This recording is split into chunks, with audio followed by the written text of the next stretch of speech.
This isn't a negotiation, Olivia. Either you sign the agreement now or the deal's off the table. The room fell silent as my soon-to-be former husband slid the divorce papers across the polished conference table. The same table where, 3 hours earlier, I had signed the acquisition papers that made his company a subsidiary of mine. The look on James's face, part disbelief, part fury, part dawning realization, is something I'll never forget. The man who spent years telling me I didn't have the head for business was now watching his company become mine. But I'm getting ahead of myself. Before we jump back in, tell us where you're tuning in from, and if this story touches you, make sure you're subscribed, because tomorrow I've saved something extra special for you. I met James Crawford at 23, fresh out of business school with big dreams and even bigger student loans. He was 31, already established at Velocity Capital, the kind of investment firm where men wore custom suits and women were primarily found answering phones or bringing coffee. Our first encounter was at a tech investment conference in Chicago. I was there representing my employer, a small boutique consulting firm that specialized in market analysis for tech startups. James was there hunting for the next unicorn to add to Velocity's portfolio. That assessment is completely inaccurate, I heard a deep voice say from behind me as I explained my analysis of an emerging software trend to a potential client. The enterprise market won't adopt that technology for at least 5 years. I turned to find James, tall, impeccably dressed, radiating the kind of confidence that comes from never having your judgment questioned. Rather than retreating, I stood my ground. With respect, I replied, maintaining eye contact, your timeline ignores 3 critical factors. I proceeded to outline, point by point, why his prediction was overly conservative. The client watched our exchange with undisguised interest. James's expression shifted from dismissal to curiosity. By the time I finished, he was smiling. Not the condescending smile I expected, but one of genuine surprise. I stand corrected, he said, extending his hand. James Crawford, Velocity Capital. Olivia Chen, I replied, accepting his handshake. Meridian Consulting. Later that evening, he found me at the networking reception. Your analysis was impressive, he acknowledged, handing me a glass of wine. Have you considered moving into investment directly? Analysts with your instincts are rare. That night marked the beginning of both a professional connection and personal relationship that would transform my life, though not in the ways either of us anticipated. 6 months later, I accepted a position at Velocity, becoming their first female analyst. 6 months after that, James and I were dating. By the following year, we were engaged, and I was being groomed for a junior partner role. We make a perfect team, James would say, his arm around my waist at company events. Olivia finds the opportunities, I close the deals. I loved my work at Velocity, loved the challenge of identifying emerging technology trends, of seeing potential where others saw only risk.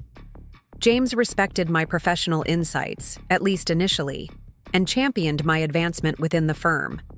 The shift happened so gradually I barely noticed it.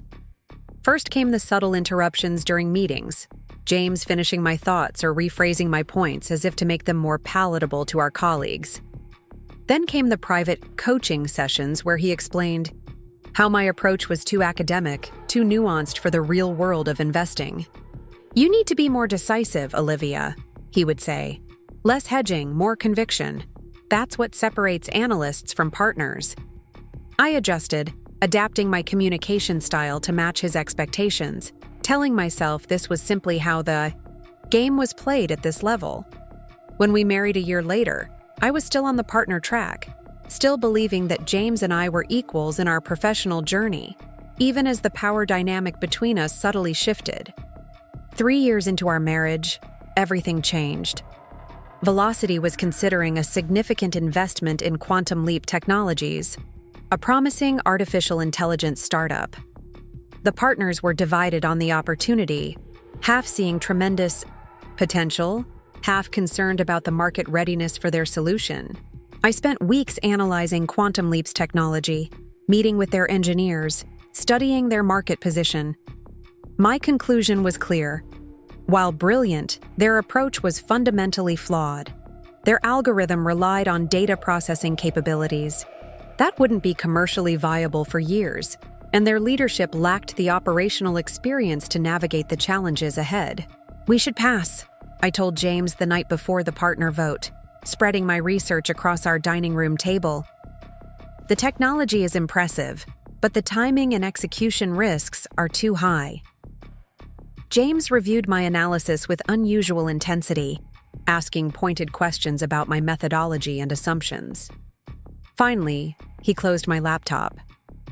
"You're overthinking this, Liv," he said, using the nickname he reserved for moments of condescension disguised as affection.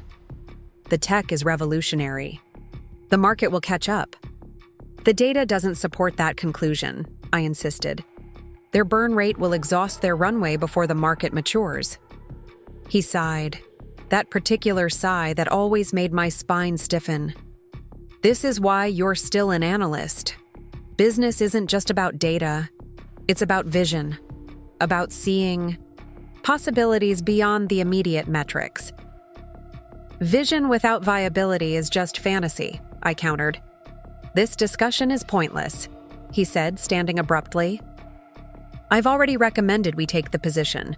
The partners agree with my assessment." I stared at him, the realization dawning that he had not only dismissed my analysis but had already acted against it. "You didn't even consider my conclusion. Why ask me to do the analysis at all?" "Because you're thorough, Olivia. Your research is valuable. But the final judgment calls, the actual business decisions, those require a different perspective." "A male perspective?" I asked quietly. He had the grace to look uncomfortable. "Don't make this about gender. It's about experience, about instinct honed through years of successful deals." "I've been doing this for 5 years," I reminded him. "My track record is solid." "And mine spans over a decade," he replied. "There are nuances to these decisions that you simply haven't mastered yet." I remember standing in our kitchen that night after James went to bed, staring out at the Chicago skyline, a terrible clarity settling over me. Despite my education, despite my proven analytical skills, despite my contributions to Velocity's success, I would always be the junior partner in this relationship, professionally and personally. The next day, Velocity announced its $25 million investment in Quantum Leap Technologies. James was named to their board of directors. I was assigned to a different portfolio and effectively removed from any oversight of the investment. For 8 months, I watched in silent frustration as Quantum Leap burned through Velocity's capital while failing to achieve any significant technical milestones. Their quarterly reports revealed exactly the problems I had predicted. Their technology required computing infrastructure that was prohibitively expensive, their market adoption was negligible, and their leadership team was fracturing under pressure. When I attempted to discuss these issues with James, his responses grew increasingly defensive. "It's a long-term play," he would insist. "You're too focused on immediate results." "The trajectory is exactly what I predicted," I would counter. "At this burn rate, they'll need another round within 6 months, and there won't be enough progress to justify it." "This is exactly why I didn't want you on this project," he finally snapped during one such discussion. "You lack the patience and vision for truly transformative investments." That night, alone in our home gym, furiously pounding away on the treadmill, I made a decision. I could continue trying to prove my value at Velocity, fighting for recognition, in an environment where my husband's dismissal of my capabilities set the tone for how others perceived me, or I could forge a different path entirely. 2 weeks later, I had lunch with Eleanor Walsh, a former mentor who had left institutional investing to start her own boutique venture fund. "I'm not surprised," she said, after I detailed my frustrations. James has always had a blind spot when it comes to certain kinds of risk, particularly technical execution risk. Preparing and narrating this story took us a lot of time, so if you are enjoying it, subscribe to our channel. It means a lot to us. Now back to the story. It's why he's had some spectacular successes, but also some significant failures. The problem goes beyond his investment judgment, I admitted. It's infected our marriage. I'm starting to feel like an appendage to his career rather than a professional in my own right. Eleanor studied me over her salad. So what are you going to do about it? I'm not sure, I confessed. Leaving Velocity feels like admitting defeat. Or recognizing opportunity, she countered. Sometimes the most limiting factor in our careers isn't external barriers, but our own reluctance to disappoint others' expectations. Her words stayed with me as I returned to the office that afternoon. I passed the conference room where the partners were gathered, discussing the latest round of performance reviews. Through the glass walls, I could see James presenting, gesturing toward a slide deck. Even from a distance, I recognized the formatting of my analysis reports projected on the screen. Later, when the quarterly compensation adjustments were announced, I discovered that while my work had contributed significantly to Velocity's recent successful investments, my bonus was considerably smaller than male colleagues with similar responsibilities. When I raised this with James that evening, his response left me cold. The partners consider the full picture, Olivia, not just the raw numbers. Influence, relationship management, closing ability, these all factor into compensation decisions. All subjective criteria that mysteriously seem to favor the men in the firm, I observed. Don't start with that again, he sighed. If you want to increase your compensation, focus on developing the skills that matter at the partner level. I've told you this repeatedly. I looked at my husband, truly looked at him, and realized something fundamental had shifted within me. The admiration I once felt for his confidence had been replaced by recognition of its darker twin, arrogance. What I had interpreted as mentorship now revealed itself as condescension. What if I don't want to be a partner at Velocity? I asked suddenly. James glanced up from his phone, momentarily confused. What are you talking about? That's been your goal since you joined. No, I corrected him. It's been the goal you've defined for me. I'm starting to think I might want something different. Like what? Another firm? Because I should warn you, my name carries weight in this industry. If you leave Velocity, on bad terms. I'm not talking about another firm, I interrupted. I'm talking about starting my own fund. He stared at me for a moment before laughing. Not cruelly, but with the indulgent amusement one might show a child announcing they plan to become an astronaut. Olivia, do you have any idea how difficult it is to raise a first-time fund? The market is saturated with venture capital. What would your differentiation even be? His reaction shouldn't have surprised me, but somehow it still stung. I've identified a significant gap in the enterprise software market. There's an opportunity to focus on solutions that bridge legacy, systems with modern applications, unglamorous but essential technology that larger funds overlook. That's a consulting niche, not a fund strategy, he dismissed. Institutional investors want outsized returns from category-defining companies, not incremental improvements to existing infrastructure. Which is precisely why this segment is undervalued and overlooked, I persisted. These companies may not deliver 100x returns, but they can consistently produce 5-10x with significantly lower failure rates. James shook his head, already returning his attention to his phone. Trust me, I've been doing this longer than you have. If this opportunity were real, larger funds would already be exploiting it. That night, I lay awake beside my sleeping husband, mentally calculating what it would take to prove him wrong. I had savings, not enough to launch a traditional fund, but perhaps sufficient to make a few strategic angel investments to validate my thesis. I had a network, both from business school and from my years at Velocity. Most importantly, I had clarity about a market opportunity that others, including James, were systematically overlooking. The next morning, I opened a separate bank account and transferred $100,000 from my personal savings, money I had kept separate from our joint finances, a decision that now seemed prescient. It wasn't enough to start a proper fund, but it was enough to begin. For the next 3 months, I lived a double life. At Velocity, I performed my analyst duties with the same thoroughness as always.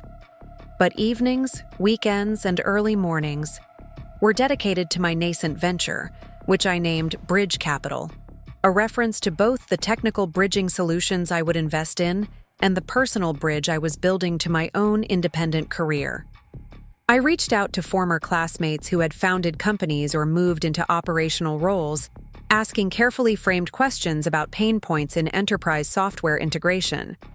I attended technical meetups focused on system architecture and digital transformation challenges. I built financial models for potential investment targets, refining my thesis with each iteration. Throughout this period, James remained oblivious to my parallel efforts. Our conversations about work grew increasingly superficial, limited to logistical discussions about schedules and social obligations. The emotional and intellectual distance between us expanded, a chasm widening so gradually that neither of us explicitly acknowledged it. 4 months into my secret project, I encountered the opportunity that would ultimately change everything. At an enterprise architecture conference I attended under the guise of Velocity Research, I met Raj Mehta, founder of ConnectWare, a bootstrapped company that had developed an elegant solution for integrating legacy database systems with modern cloud applications. Most enterprises are running on technological debt, Raj explained as he demonstrated his software. They have decades of mission-critical data trapped in systems built before some of their current developers were born. Replacing these systems completely is too risky and expensive, but maintaining them in isolation is increasingly untenable. I watched as he showed how ConnectWare created a seamless translation layer between disparate systems, allowing modern applications to access legacy data without expensive custom integration projects. It wasn't flashy technology, but it solved a critical problem facing thousands of mid-sized enterprises. "Why haven't you sought venture funding?" I asked after his presentation. "This solution has significant market potential." Raj smiled ruefully. "I've tried, but most VCs aren't interested in unsexy infrastructure plays when they could be funding the next consumer app unicorn. They don't understand the market pain point because it's not one they've experienced personally." His words echoed my own observations about the blind spots in traditional venture capital, blind spots that James and his peers at Velocity exemplified. "What if I told you I'm starting a fund specifically focused on solutions like yours?" I asked. "Capital dedicated to the critical but unglamorous infrastructure that enterprises actually need?" Raj studied me with newfound interest. "I'd say, that sounds like exactly what companies like mine have been waiting for." 2 weeks later, after extensive due diligence and several in-depth conversations with ConnectWare's small team, I made my first investment, $75,000 for a 5% stake in the company. It was nearly all of my initial capital, a significant risk concentrated in a single position. But my analysis of their technology, market, and growth potential gave me confidence that this bet, while unconventional by traditional VC standards, was solidly grounded. That evening, I decided to share my decision with James, not because I sought his approval, but because continuing to operate in secrecy felt increasingly dishonest. "I made an investment today," I announced as we prepared dinner in our sleek kitchen, the lake view stretching beyond our windows. "Oh?" James responded absently, uncorking a bottle of wine. "Real estate?" "No, a tech startup called ConnectWare. They've developed an integration platform for legacy systems." He paused, wine bottle suspended mid-pour. "Through Velocity? I don't recall that company in our pipeline." "Not through Velocity," I clarified. "Through Bridge Capital." His confusion was evident. "What's Bridge Capital?" My investment vehicle, I explained, keeping my tone matter of fact. I've been developing it for the past few months. James set down the wine bottle, his full attention now on me. You've been developing an investment vehicle without discussing it with me? Your husband?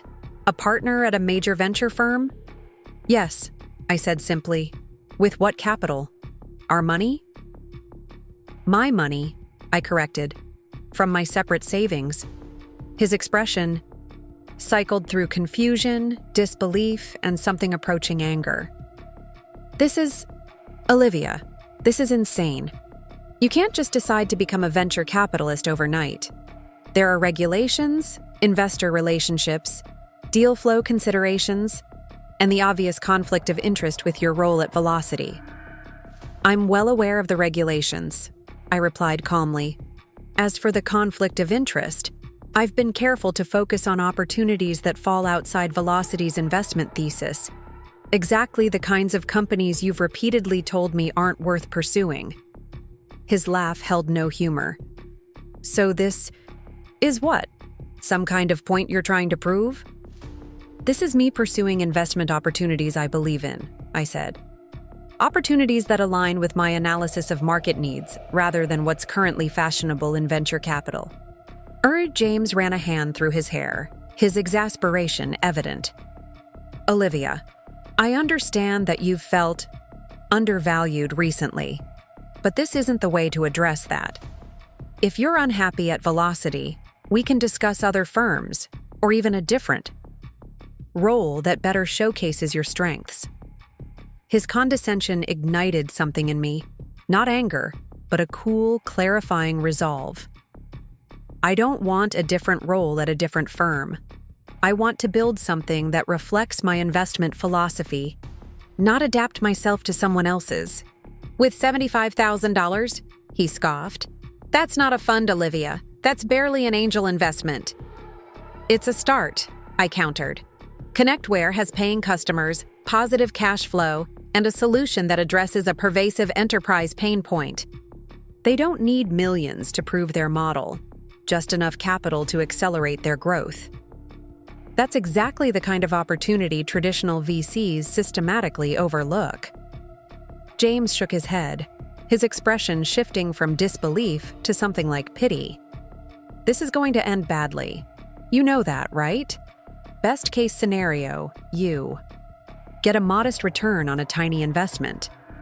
Worst case, you lose everything and damage your professional reputation in the process.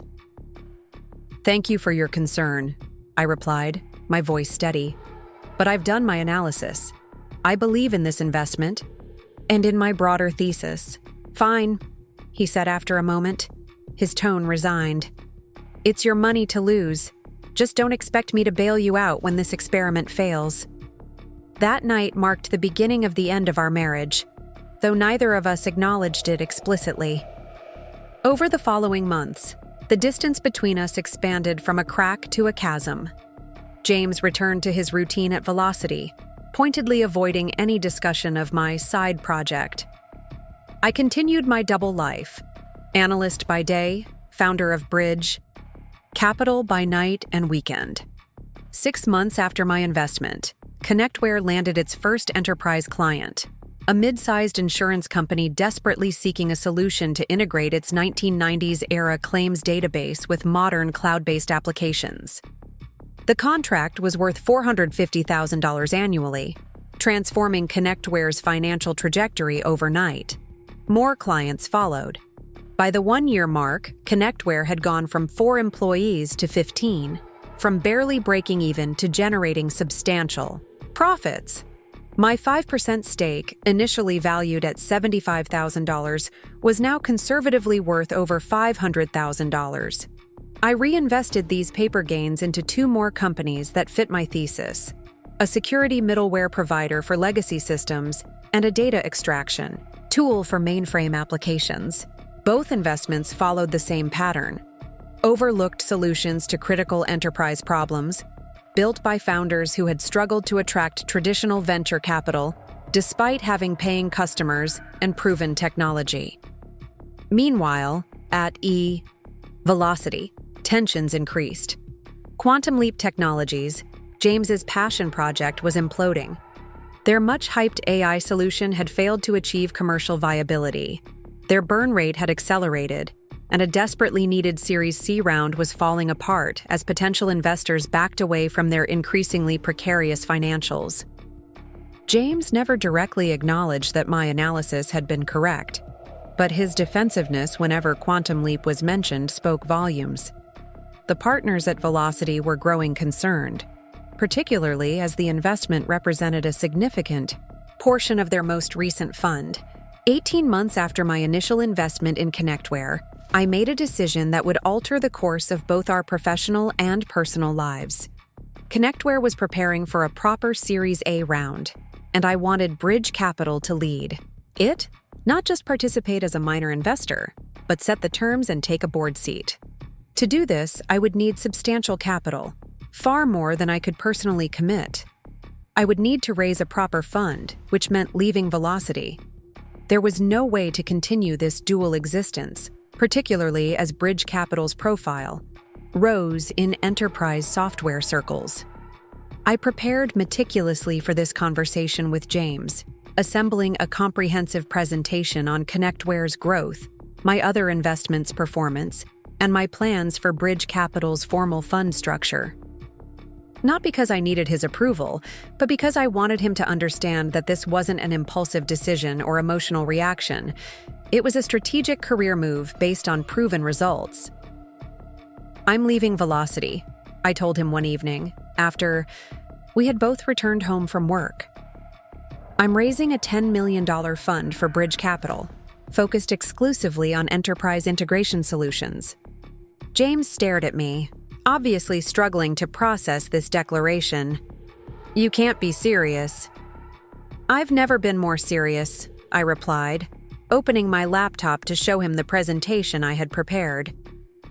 Connectware's valuation has increased eightfold since my initial investment. My other two investments are showing similar trajectories. I've already had preliminary conversations with several institutional investors who are interested in my thesis. He barely glanced at the screen, his disbelief evident. "Olivia, you can't just decide to raise a fund. Do you have any idea how competitive the market is? How many experienced investment professionals fail to close even modest-sized funds?" "I do, actually. I've done extensive research on first-time fund managers and identified the key differentiators between those who succeed and those who fail." I turned to a specific slide in my presentation. "The most crucial factor is a demonstrable track record of successful investments in your chosen thesis area, which I now have." James laughed, though the sound held more bewilderment than amusement. 3 investments over 18 months is hardly a track record. 3 investments that have collectively returned over 600% on invested capital, I countered. "Show me another fund with that performance in their first 18 months. For the first time, James actually looked at the financial data I was presenting. His expression shifted as he absorbed the numbers, the growth trajectories, the market validation. "This is unexpected," he finally said, his tone more measured. "But leaving Velocity is premature. Why not continue developing this as a side project until you've established a longer track record?" "Because I believe in this opportunity enough to commit to it fully," I replied. "And because continuing at Velocity while building a competing fund would be ethically problematic, regardless of how distinct our investment theses might be." He closed my laptop, his expression hardening. "If you do this, if you leave Velocity to pursue this fund, you're on your own. I won't leverage my relationships to help you, and I certainly won't encourage our LPs to consider your fund." His response shouldn't have surprised me, yet somehow I had held out hope that faced with clear evidence of my capabilities, James might finally recognize and support my vision. That last illusion now shattered, leaving only clarity in its wake. "I understand," I said quietly, "and I accept those terms." 2 weeks later, I submitted my resignation to Velocity's managing partners. James, though technically my husband, recused himself from the discussion, creating an additional layer of awkwardness around my departure. I left without a proper goodbye party, my 6 years at the firm ending with a brief email from HR confirming my final compensation details. At home, the atmosphere grew increasingly strained. James spent more time at the office, returning late and leaving early, our interactions limited to perfunctory exchanges about household logistics. We existed, in parallel, no longer partners in any meaningful sense, but not yet willing to acknowledge the fundamental rupture in our relationship. Despite these personal challenges, professionally, I was more energized than I had been in years. Free from Velocity's constraints, I threw myself fully into raising Bridge Capital's first institutional fund. I met with potential limited partners, refined my investment thesis, and continued working closely with my portfolio companies. ConnectWare's growth accelerated, with enterprise clients increasingly recognizing the value of their integration platform. 6 months after leaving Velocity, I successfully closed Bridge Capital's first fund, $12 million committed by a combination of family offices, a forward-thinking insurance company, and several high-net-worth individuals who had experienced firsthand the technical challenges my portfolio companies addressed. It wasn't a massive fund by Silicon Valley standards, but it was mine, built on my thesis, my analysis, my conviction. The validation was profound after years of having my judgment questioned and my insights minimized. And then came the news that would irrevocably transform both my professional trajectory and my marriage. Quantum Leap Technologies, Velocity's flagship AI investment and James's personal passion project, was on the verge of collapse. Their Series C had fallen through completely after technical due diligence revealed fundamental flaws in their approach. They had 3 months of runway remaining and no clear path to commercial viability. The partners at Velocity faced a difficult decision: write off their $25 million investment as a complete loss, or find an acquirer willing to salvage something from the wreckage. James, as the partner who had championed the investment most vocally, was tasked with finding a solution that would minimize the damage to both the fund's returns and his own reputation.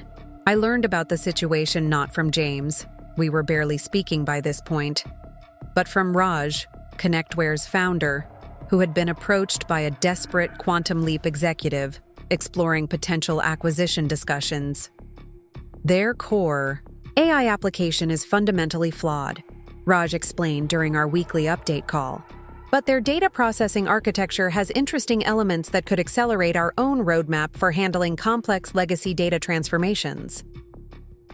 My pulse quickened as I processed the implications. Are you considering acquiring them? Not at their current valuation, Raj clarified. But at a significant discount? Possibly. It would be cheaper than building similar capabilities ourselves, even accounting for the integration challenges. That evening, I returned to an empty house. James was working late again, undoubtedly dealing with the Quantum Leap crisis. I sat in my home office, reviewing ConnectWare's financials and growth projections, calculating what they could reasonably afford to pay for Quantum Leap's assets. The irony was inescapable. The investment James had championed over my explicit objections was now failing exactly as I had predicted.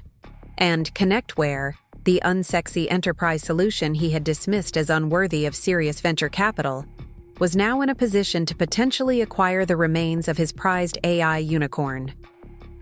When James finally returned home after midnight, I was still awake, reviewing acquisition scenarios. Quantum Leap is seeking an acquirer, I said without preamble as he dropped his keys on the kitchen counter. He froze, then turned to face me slowly. How do you know that? ConnectWare was approached by their team today. They're exploring potential interest in their technology assets. James's laugh was hollow, exhausted. Perfect. My wife's little pet project gets to witness my professional humiliation firsthand. ConnectWare isn't a pet project, I corrected him. It's a successful enterprise software company that might actually be able to create value from Quantum Leap's remains. He stared at me, something shifting in his expression. You're serious? Connectware is actually considering acquiring Quantum Leap? They're interested in elements of the data processing architecture, I explained. Not the core AI application, which has the fundamental viability issues I identified in my original analysis. The reminder of my accurate assessment hung between us, unacknowledged yet impossible to ignore. What would they pay? He asked after a moment, professional interest momentarily overriding personal tension. Not $25 million, I said bluntly, but potentially enough to give Velocity a partial recovery rather than a complete write-off. James sank into a chair, the full weight of the situation visibly settling on him. I was wrong, he said finally, the words emerging as if physically painful. About Quantum Leap, about the market timing, about a lot of things. It was the closest he had ever come to admitting that my business judgment had been superior to his, at least in this specific case. But rather than vindication, I felt only a profound sadness for everything our relationship had become, and everything it hadn't. I'll have Raj contact Velocity directly if they decide to pursue acquisition discussions, I said, turning to leave. Olivia, James called after me, his voice uncharacteristically hesitant. Is there any chance we can fix this? Us? I paused, contemplating his question. Was there a path back from the compound fractures of trust, respect, and partnership that had accumulated over years? I don't know, I answered honestly. But I think we both need to acknowledge that what's broken between us goes beyond a single investment decision or career choice. It's about fundamental respect, or the lack thereof. The following weeks unfolded with dizzying speed. Connectware, after thorough technical and financial due diligence, made a formal offer to acquire Quantum Leap Technologies, $8 million in a combination of cash and equity, primarily for the data processing patents and key engineering talent. It wasn't the outcome Velocity had hoped for when investing $25 million, but it was significantly better than a complete write-off.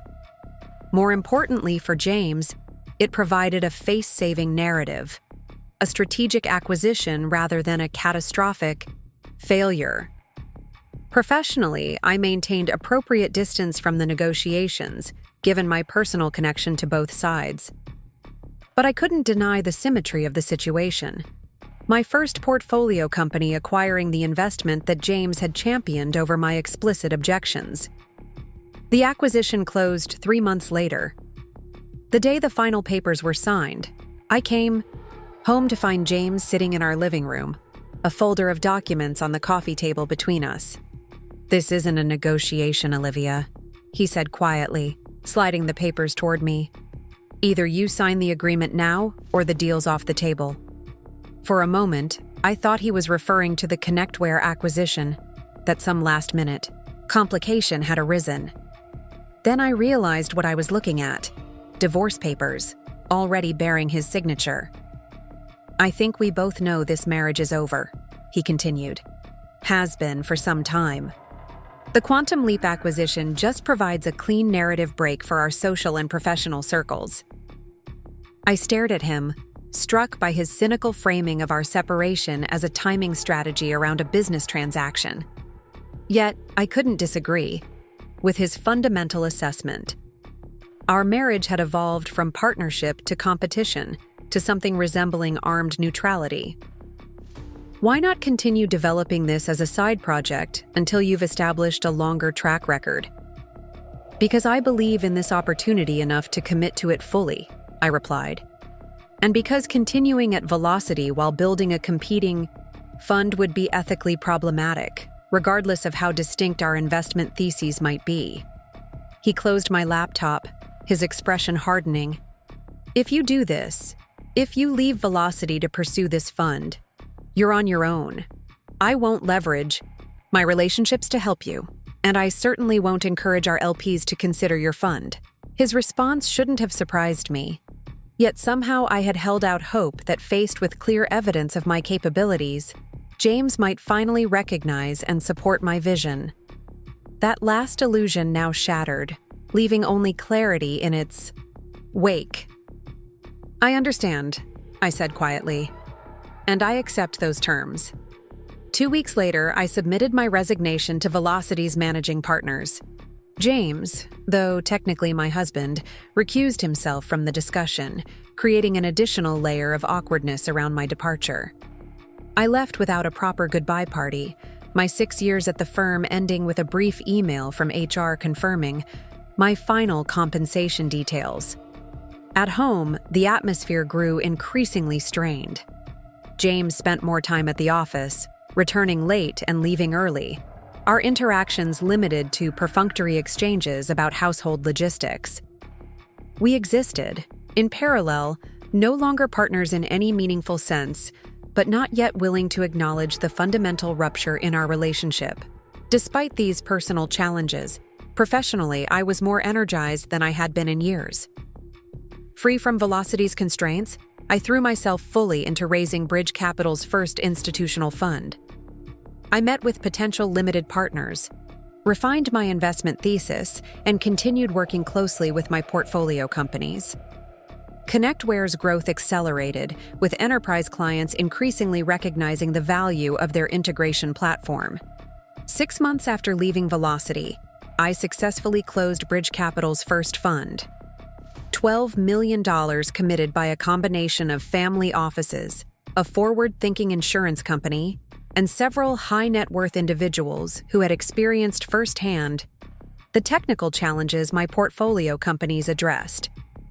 It wasn't a massive fund by Silicon Valley standards, but it was mine, built on my thesis, my analysis, my conviction. The validation was profound after years of having my judgment questioned and my insights minimized. And then came the news that would irrevocably transform both my professional trajectory and my marriage. Quantum Leap Technologies, Velocity's flagship AI investment and James's personal passion project, was on the verge of collapse. Their Series C had fallen through completely after technical due diligence revealed fundamental flaws in their approach. They had 3 months of runway remaining and no clear path to commercial viability. The partners at Velocity faced a difficult decision: write off their $25 million investment as a complete loss, or find an acquirer willing to salvage something from the wreckage. James, as the partner who had championed the investment most vocally, was tasked with finding a solution that would minimize the damage to both the fund's returns and his own reputation. I learned about the situation not from James, we were barely speaking by this point, but from Raj, ConnectWare's founder, who had been approached by a desperate Quantum Leap executive exploring potential acquisition discussions. Their core AI application is fundamentally flawed, Raj explained during our weekly update call, but their data processing architecture has interesting elements that could accelerate our own roadmap for handling complex legacy data transformations. My pulse quickened as I processed the implications. Are you considering acquiring them? Not at their current valuation, Raj clarified, but at a significant discount? Possibly. It would be cheaper than building similar capabilities ourselves, even accounting for the integration challenges. That evening, I returned to an empty house. James was working late again, undoubtedly dealing with the Quantum Leap crisis. I sat in my home office, reviewing ConnectWare's financials and growth projections, calculating what they could reasonably afford to pay for Quantum Leap's assets. The irony was inescapable. The investment James had championed over my explicit objections was now failing exactly as I had predicted. And ConnectWare, the unsexy enterprise solution he had dismissed as unworthy of serious venture capital, was now in a position to potentially acquire the remains of his prized AI unicorn. When James finally returned home after midnight, I was still awake, reviewing acquisition scenarios. Quantum Leap is seeking an acquirer, I said without preamble as he dropped his keys on the kitchen counter. He froze, then turned to face me slowly. How do you know that? Connectware was approached by their team today. They're exploring potential interest in their technology assets. James's laugh was hollow, exhausted. Perfect.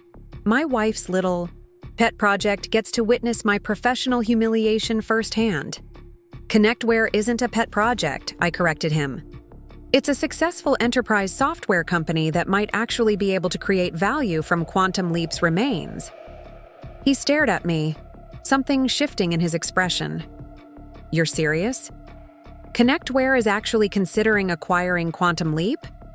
They're interested in elements of the data processing architecture, I explained, not the core AI application, which has the fundamental viability issues I identified in my original analysis. The reminder of my accurate assessment hung between us, unacknowledged yet impossible to ignore. What would they pay? He asked after a moment, professional interest momentarily overriding personal tension. Not $25 million, I said bluntly, but potentially enough to give Velocity a partial recovery rather than a complete write-off. James sank into a chair, the full weight of the situation visibly settling on him. I was wrong, he said finally, the words emerging as if physically painful. About Quantum Leap, about the market timing, about a lot of things. It was the closest he had ever come to admitting that my business judgment had been superior to his, at least in this specific case. But rather than vindication, I felt only a profound sadness for everything our relationship had become, and everything it hadn't. I'll have Raj contact Velocity directly if they decide to pursue acquisition discussions, I said, turning to leave. Olivia? James called after me, his voice uncharacteristically hesitant. Is there any chance we can fix this? Us? I paused, contemplating his question. Was there a path back from the compound fractures of trust, respect, and partnership that had accumulated over years? I don't know, I answered honestly. But I think we both need to acknowledge that what's broken between us goes beyond a single investment decision or career choice. It's about fundamental respect, or the lack thereof. The following weeks unfolded with dizzying speed.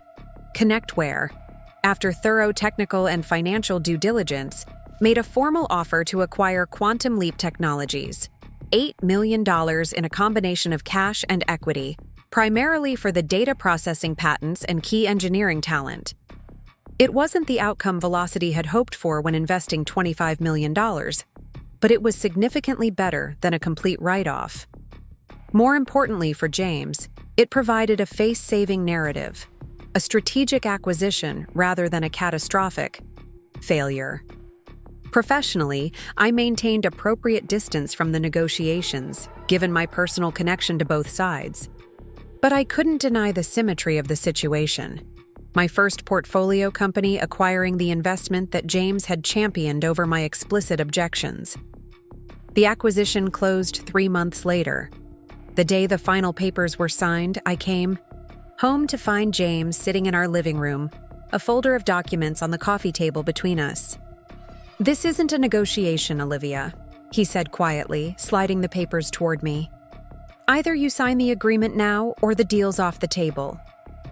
For a moment, I thought he was referring to the Connectware acquisition, that some last-minute complication had arisen. Then I realized what I was looking at, divorce papers, already bearing his signature. I think we both know this marriage is over, he continued. Has been for some time. The Quantum Leap acquisition just provides a clean narrative break for our social and professional circles. I stared at him, struck by his cynical framing of our separation as a timing strategy around a business transaction. Yet I couldn't disagree with his fundamental assessment. Our marriage had evolved from partnership to competition, to something resembling armed neutrality. We'd been cautiously cordial since the acquisition, our interactions focused solely on business matters. This felt different, more personal, more vulnerable. Would you like to get dinner? He asked suddenly. Not to discuss integration plans or org charts, just dinner. I hesitated.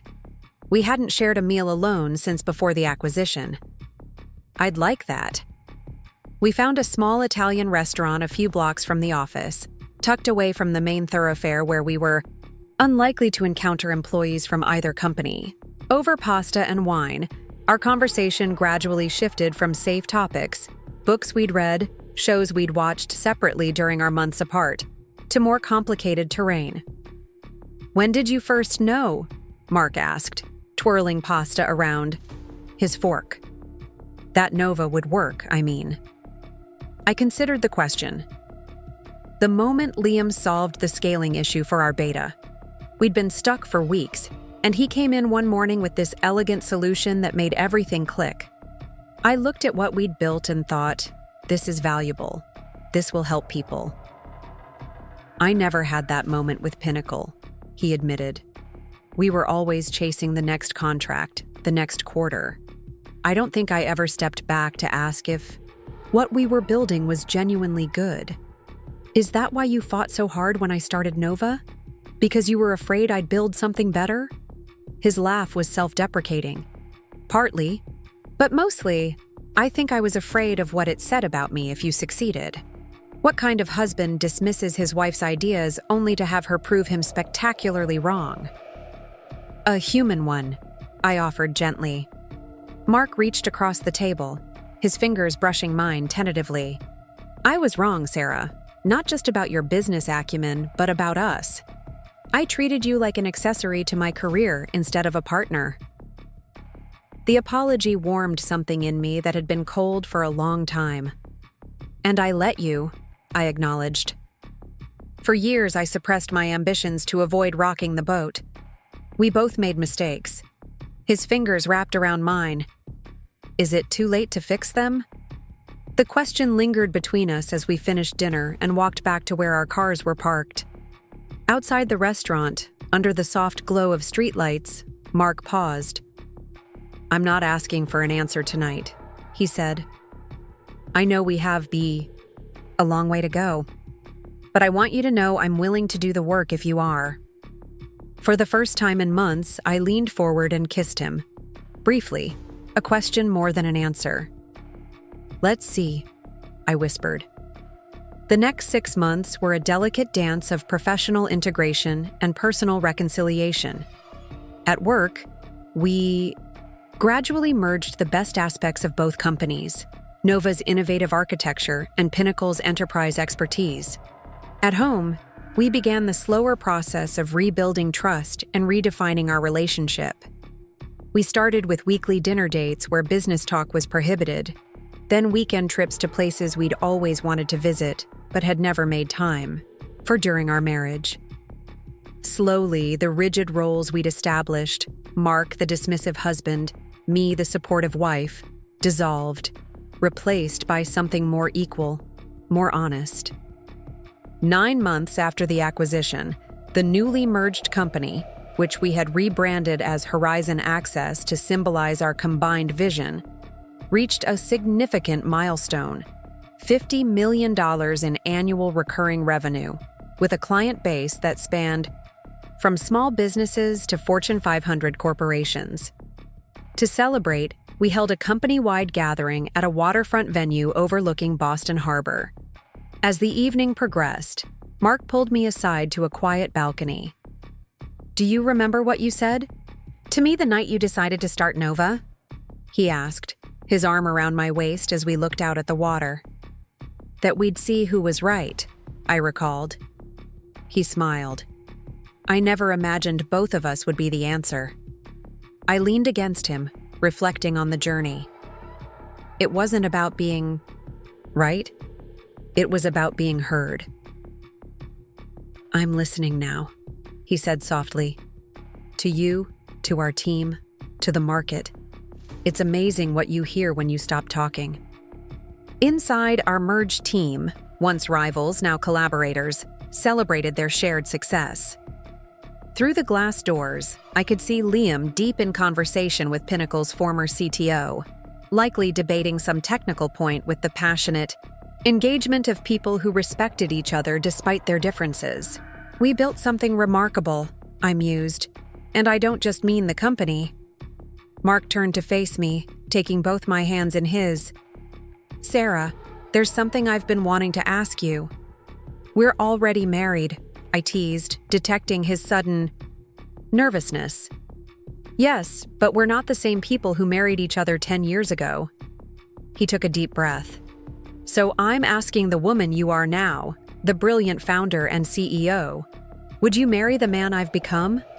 Not the arrogant executive who thought he knew everything, but the partner who recognizes how much he has to learn from you? The sincerity in his eyes touched me deeply. Are you proposing to me again? I am. Because this time, I know exactly who I'm asking. Not the woman I thought you should be, but the incredible person you always were. I felt tears spring to my eyes, unexpected emotion welling up. I'd like that, I whispered. A fresh start. He pulled me close. Our embrace, silhouetted against the Boston skyline where both our professional journeys had unfolded. 3 weeks later, we renewed our vows in a small ceremony attended only by close friends and key team members from both original companies. Helen was my matron of honor. Jason stood as Mark's best man. Symbols of the bridge between our past, division and current unity. As we exchanged new rings, simple platinum bands inscribed with partners in all things, I reflected on how far we had both come. Mark had learned to listen, to value perspectives different from his own. I had learned to claim my space, to stand firmly in my capabilities without apology. The renewed marriage was different, more balanced, more transparent. We established clear boundaries between work and home, making space for both our professional partnership and personal relationship to thrive independently. At Horizon Access, we settled into complementary roles that leveraged our distinct strengths. I focused on product vision and development, while Mark handled client relationships and strategic partnerships. Our different approaches, my innovation-focused perspective and his client-centered view, created productive tension that pushed the company forward. 1 year after the acquisition, I stood on stage at Boston's annual Tech Summit, accepting the award for Most Innovative Company. After thanking our team and clients, I paused, looking directly at Mark in the front row. And finally, I want to thank my husband and co-president, who taught me the most valuable lesson in business and life. Sometimes being underestimated is your greatest advantage. The audience laughed, appreciating the now public story of how Nova had risen to acquire Pinnacle. What started as a desire to prove myself became something much more important, a mission to create technology that works for everyone, regardless of size or resources. Along the way, I discovered that the strongest partnerships emerge not when we see eye to eye, but when we see things differently and value those differences. Later at the reception, a young woman approached me, her expression earnest. Your story inspired me to finally start my company, she confided. My boyfriend has been telling me my idea isn't practical, but hearing how you proved everyone wrong. She trailed off, smiling shyly. What's your idea? I asked. As she outlined her concept for AI-driven language localization for small businesses, I recognized the passion and clarity of someone who had identified a real market gap. Her solution was elegant, thoughtful. That's brilliant, I told her sincerely. Really? Because Jason thinks it's too niche to be profitable. Jason might be wrong, I said, smiling as I handed her my card. Call my office Monday. I'd like to hear more, and perhaps introduce you to some potential investors. Her eyes widened. Thank you. I've been working on this nights and weekends for months, but it's hard to get anyone to take me seriously. I understand completely, I assured her. Sometimes the people closest to us are the last to recognize our capabilities. As she walked away, clutching my card like a talisman, Mark appeared at my side. Making someone's dreams come true? He asked, having overheard part of our conversation. Just paying forward what Helen did for me. I linked my arm through his. She has a solid concept that Jason keeps dismissing as impractical. Mark winced. That sounds familiar. I thought it might, I teased. Which is why you're going. To help me connect her with the right investors. Gladly. He pressed a kiss to my temple. I've learned my lesson about underestimating brilliant women with disruptive ideas. We made our way through the crowded reception, stopping frequently, to chat with clients, competitors, and colleagues. The Boston tech scene that had once been Mark's exclusive domain now recognized us as equal partners, our combined influence greater than either of us had wielded alone. Later that night, as we walked along the harbor, the same waters I had, stared at a year and a half earlier, contemplating a future I couldn't yet envision. Mark squeezed my hand. Do you ever wonder what would have happened if I had supported your ideas from the beginning? He asked. If we had built something together instead of becoming competitors? I considered his question, watching the moonlight ripple across the water. I think I needed to build Nova on my own, I answered honestly. Not just to prove to you what I was capable of, but to prove it to myself. He nodded, accepting this truth. And now? Now we're building something together that's stronger than what either of us could create alone. Not because we always agree, but because we challenge each other to be better. Mark stopped walking, turning to face me. You know what I'm most proud of? Not the company's success or the acquisition or the awards. It's how we found our way back to each other through all of it. Me too, I admitted. Though the look on your face when I outbid Technos for Pinnacle was pretty satisfying. He laughed, the sound carrying across the quiet harbor. I deserved that, and probably a lot more. You did, I agreed, smiling. But watching you learn and grow has been far more rewarding than any revenge could be. We continued our walk, discussing plans for Horizon's next product line and a potential expansion into international markets.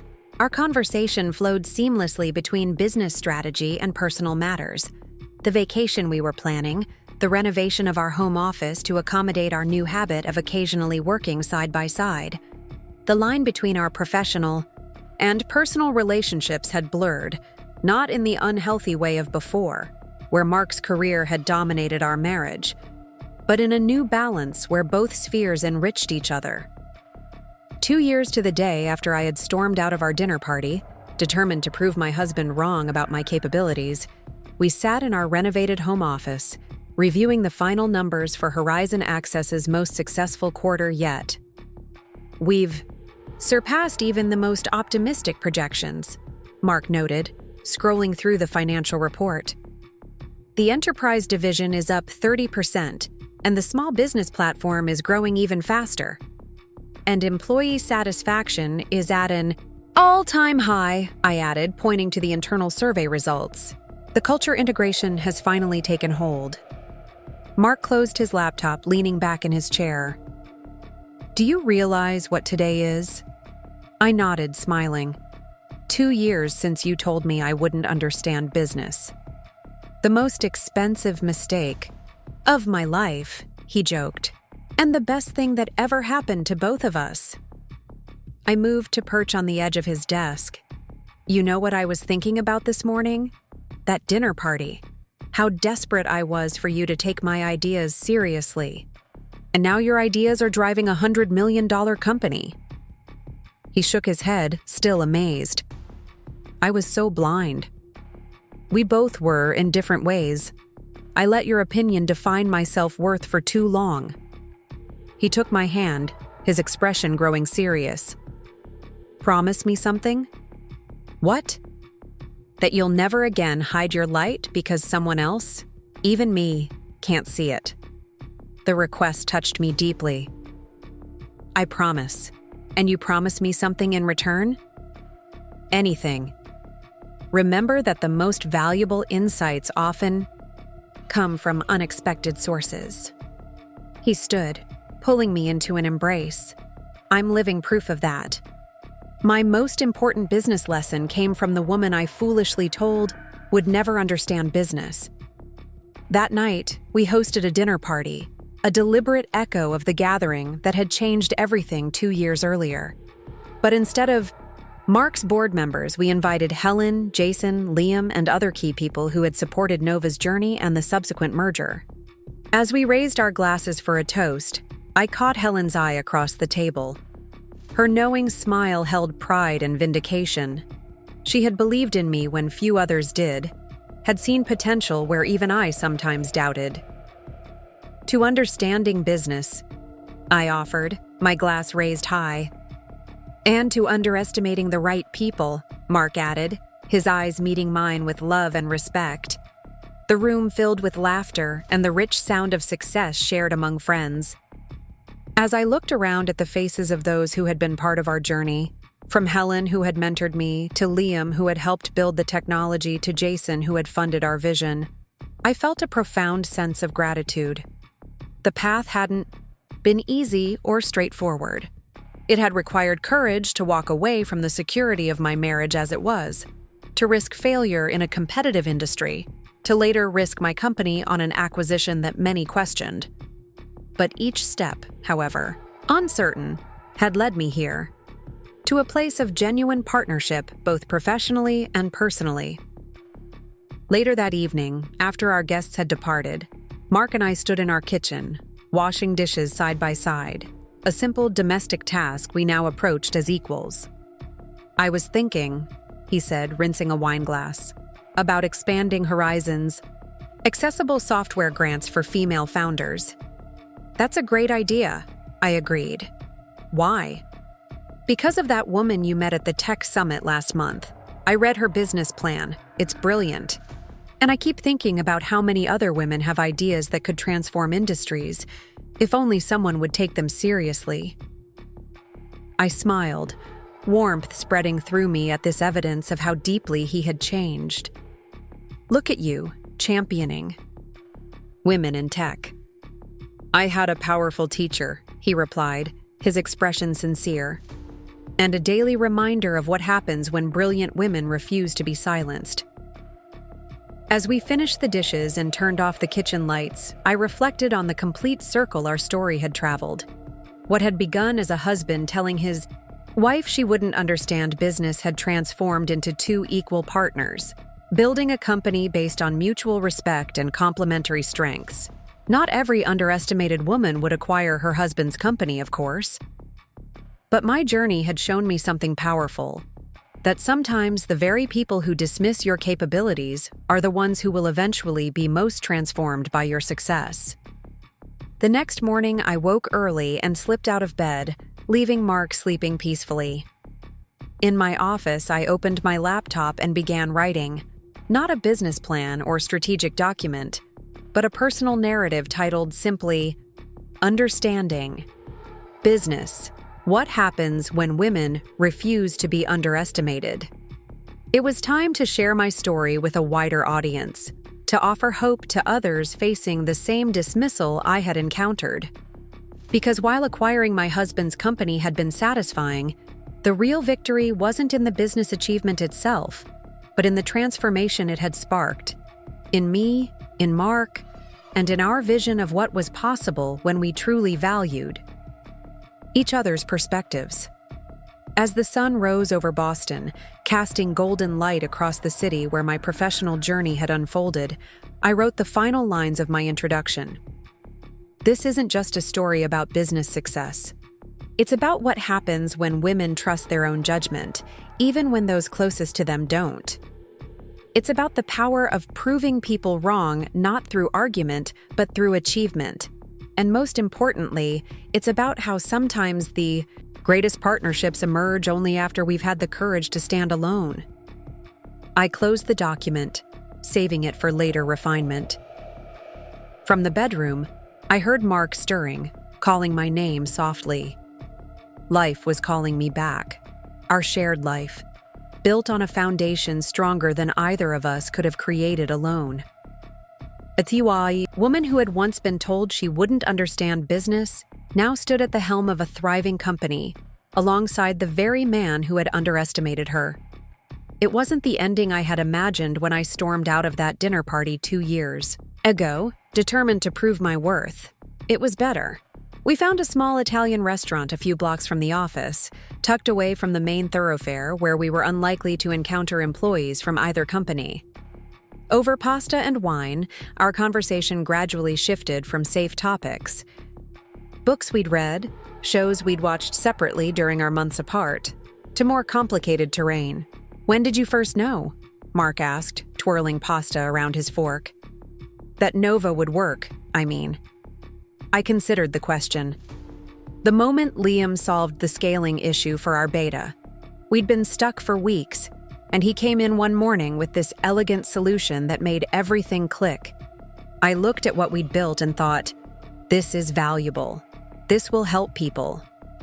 I never had that moment with Pinnacle, he admitted. We were always chasing the next contract, the next quarter.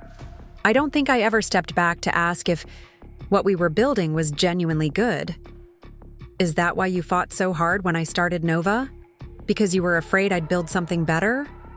His laugh was self-deprecating. Partly. But mostly, I think I was afraid of what it said about me if you succeeded. What kind of husband dismisses his wife's ideas only to have her prove him spectacularly wrong? A human one, I offered gently. Mark reached across the table, his fingers brushing mine tentatively. I was wrong, Sarah. Not just about your business acumen, but about us. I treated you like an accessory to my career instead of a partner. The apology warmed something in me that had been cold for a long time. And I let you, I acknowledged. For years, I suppressed my ambitions to avoid rocking the boat. We both made mistakes. His fingers wrapped around mine. Is it too late to fix them? The question lingered between us as we finished dinner and walked back to where our cars were parked. Outside the restaurant, under the soft glow of streetlights, Mark paused. I'm not asking for an answer tonight, he said. I know we have a long way to go, but I want you to know I'm willing to do the work if you are. For the first time in months, I leaned forward and kissed him, briefly, a question more than an answer. Let's see, I whispered. My drive home that night was filled with conflicting emotions. Part of me was wary of Mark's newfound respect, wondering if it stemmed only from my professional success. Would he have ever seen me as an equal if Nova hadn't acquired Pinnacle? Another part remembered the man I had fallen in love with years ago, before success and ambition had shaped us both into people who barely recognized each other. The next morning, I arrived at the office earlier than usual, needing space to think before the day's meetings began. I found Liam already there, coding intently at his desk. You're here early, I observed, setting down my coffee. He glanced, circles under his eyes suggesting he might not have gone home at all. Making progress on the integration module. If we can get this right, it'll solve half our compatibility issues with Pinnacle's legacy systems. I peered at his screen, impressed by the elegant solution he was crafting. This looks promising. It is. He stretched, rolling his shoulders. But that's not why you're here at 6 a.m. Everything okay after yesterday's showdown? I sighed, sinking into the chair opposite his desk. Liam had become more than just a technical co-founder. He was a friend who had stood beside me through Nova's entire journey. Mark asked if we could try to rebuild our marriage, I admitted. Liam's eyebrows shot up. Seriously? After everything? People can change, I said, surprised to find myself defending Mark. Sure, when their company gets acquired and suddenly their wife is their boss. His tone was skeptical. Just be careful, Sarah. You've worked too hard to get pulled back into old patterns. His concern was valid. The dynamics between Mark and me had been unbalanced for so long that finding equal footing, professionally and personally, would require conscious effort from both of us. I'm going into this with eyes wide open, I assured him. Right now, I'm more focused on making this merger work. And I was. The integration challenges were substantial, requiring my full attention. Over the next few weeks, Mark and I worked, separately more often than together, each focusing on our areas of expertise. I led the technical integration efforts with Liam, while Mark handled client communications and retention strategies. Our professional interactions remained cordial, but cautious, both of us hyper-aware of the complex power dynamics at play. In meetings, I noticed Mark deliberately creating space for my voice, sometimes even deferring to my judgment in areas where Pinnacle's approach had traditionally dominated. These small gestures didn't go unnoticed by the team. Gradually, the resistance from Pinnacle's side began to soften as they witnessed their former CEO's willingness to embrace new methodologies. 1 month after our dinner, I received an unexpected email from Gerald, the silver-haired VP of Operations, who had attended that fateful dinner party where Mark had dismissed my ideas. "Sarah," it read, "I've been observing the integration process with interest.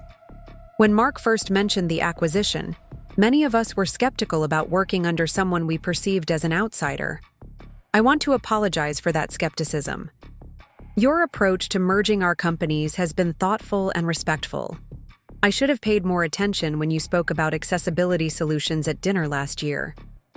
If you're open to it, I have some ideas about expanding our enterprise accessibility offerings that I'd like to discuss." I smiled at the screen, recalling how Gerald had been the only one that night who had shown genuine interest in my ideas, before Mark shut down the conversation. That afternoon, I invited Gerald to coffee. His insights about enterprise needs were invaluable, and his suggestions for expanding our offerings aligned perfectly with the vision I had for the merged company. "You know," he said as our meeting concluded, "Mark has changed dramatically since you started Nova. Before, he was so focused on projecting confidence that he rarely listened to alternative perspectives. Now he actually seeks them out." "People evolve when challenged," I replied, careful not to make it personal. Gerald's smile was knowing. "Some need more challenging than others. Whatever you two are doing, professionally and otherwise, it seems to be working." That evening, I called Mark to share Gerald's ideas about the enterprise expansion. Our conversation flowed easily from business to more personal matters, ending with plans for dinner at my place the following night.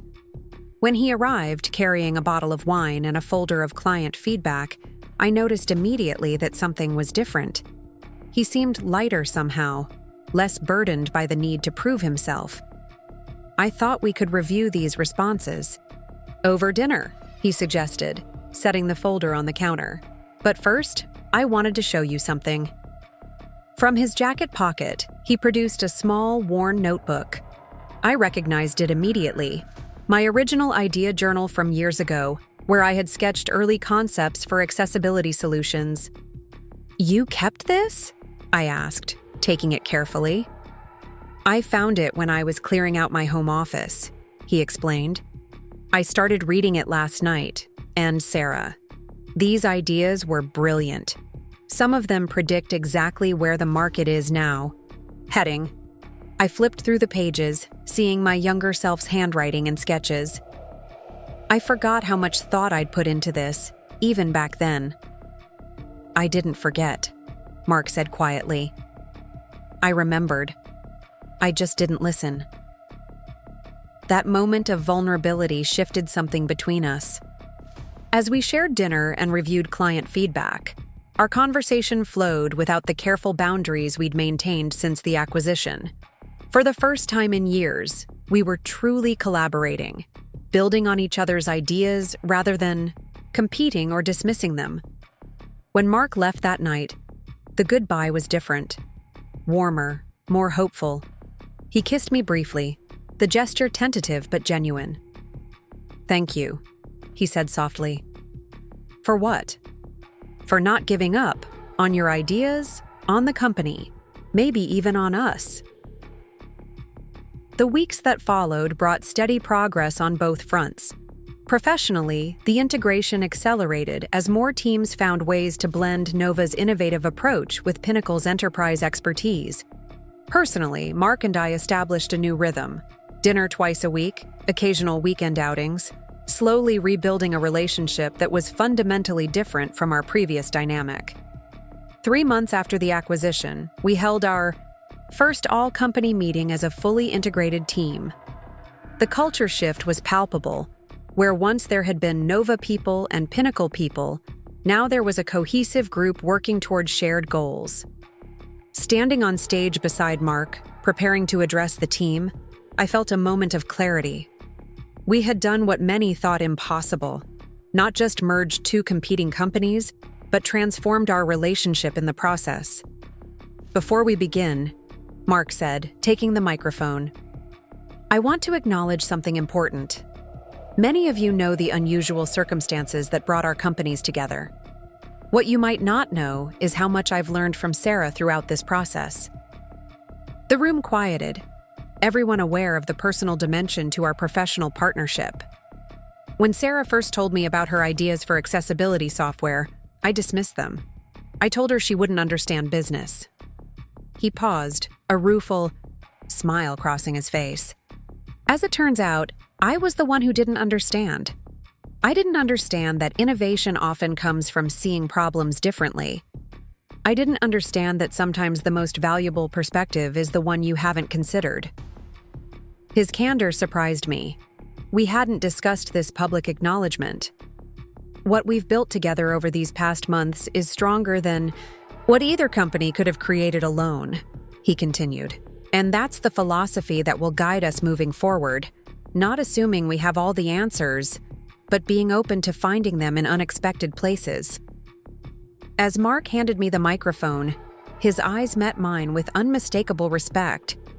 In that moment, I realized how far we had both come from that dinner party where he had dismissed my ideas. The merged company thrived in ways neither of us had anticipated. By combining Nova's accessible modular architecture with Pinnacle's enterprise connections, we created solutions that filled a crucial market gap. 6 months after the acquisition, our revenue had increased by 40%, and our client base had expanded beyond our most optimistic projections. Mark and I found our professional rhythm, each focusing on our strengths while consulting each other on major decisions. Our personal relationship evolved more cautiously, both of us careful not to rush the delicate reconstruction of trust. One evening, after a particularly successful client presentation, where we had seamlessly alternated roles, Mark suggested dinner at the harbor, the same spot where I had sat in my car that rainy night, deciding to reclaim my ambitions. As we walked along the waterfront, the city lights reflecting on the dark water, Mark took my hand. Do you remember what you said to me the day Nova acquired Pinnacle? He asked. I searched my memory. That it wasn't about saving our marriage? Yes, and you were right. Our marriage as it was couldn't have been saved. It was fundamentally unbalanced. He stopped walking, turning to face me. But I think we've built something new in its place. Something equal. The autumn breeze carried the scent of salt water and possibility. We have, I agreed, though it took a rather dramatic route to get here. Mark's laugh was warm, genuine. Nothing worth having comes easily, especially not redemption. Is that what this is? Redemption? For me, perhaps. His expression grew serious. But for us, I think it's evolution. We became different people, better versions of ourselves. And now, we're discovering who we can be together. That night marked a turning point. We had rebuilt enough trust to begin discussing a future together, not returning to our old dynamic, but creating something new based on mutual respect and shared ambition. A week later, the Boston Business Journal requested an interview with both of us, focusing on the successful merger and the unusual personal story behind it. We agreed, seeing it as an opportunity to reshape the narrative that had followed us since the acquisition. The journalist, a thoughtful woman named Rebecca, met us at our newly combined headquarters. So, she began, once we were settled in, the conference room. It's not often I interview a married couple who've gone from competitors to partners. How does that dynamic work professionally? Mark and I exchanged glances. We had anticipated this question. Like any successful partnership, I replied, it's built on complementary strengths. Mark excels at client relationships and strategic vision. I bring technical innovation and product development expertise. But it must be challenging, Rebecca pressed, given your history. Mark, you've been quoted as saying Sarah wouldn't understand business. Now she's effectively your boss. How have you reconciled that? Mark didn't flinch at the direct question. By acknowledging I was wrong, he said simply, not just about Sarah's capabilities, but about what it means to understand business. I defined it too narrowly: quarterly results, client acquisition, market share. Sarah showed me that true business understanding includes innovation, user experience, and adaptability. Rebecca turned to me. And you, Sarah? How did it feel to prove him wrong so dramatically? I considered my answer carefully. Initially, proving Mark wrong was a powerful motivator. But as Nova grew, my focus shifted from vindication to creation, building something valuable rather than just proving a point. And now, she asked, working side by side with the husband who dismissed your ideas? Now we're both focused on the future, not the past, I replied. The company we're building together is stronger than either of our original visions. The interview continued, touching on the technical aspects of the merger and our market positioning. As it concluded, Rebecca had one final question. Many women in tech face similar dismissal of their ideas, often from male colleagues or partners.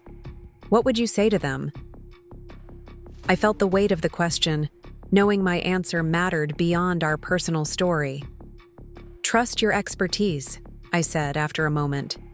When someone dismisses your ideas without engaging with their substance, that reflects their limitations, not yours. Build anyway. The most powerful response to being underestimated is not argument, but achievement. Mark nodded in agreement, adding, and for men in positions of authority, whether professional or personal, recognize that expertise and insight come in many forms. Some of the most innovative solutions come from perspectives you haven't considered.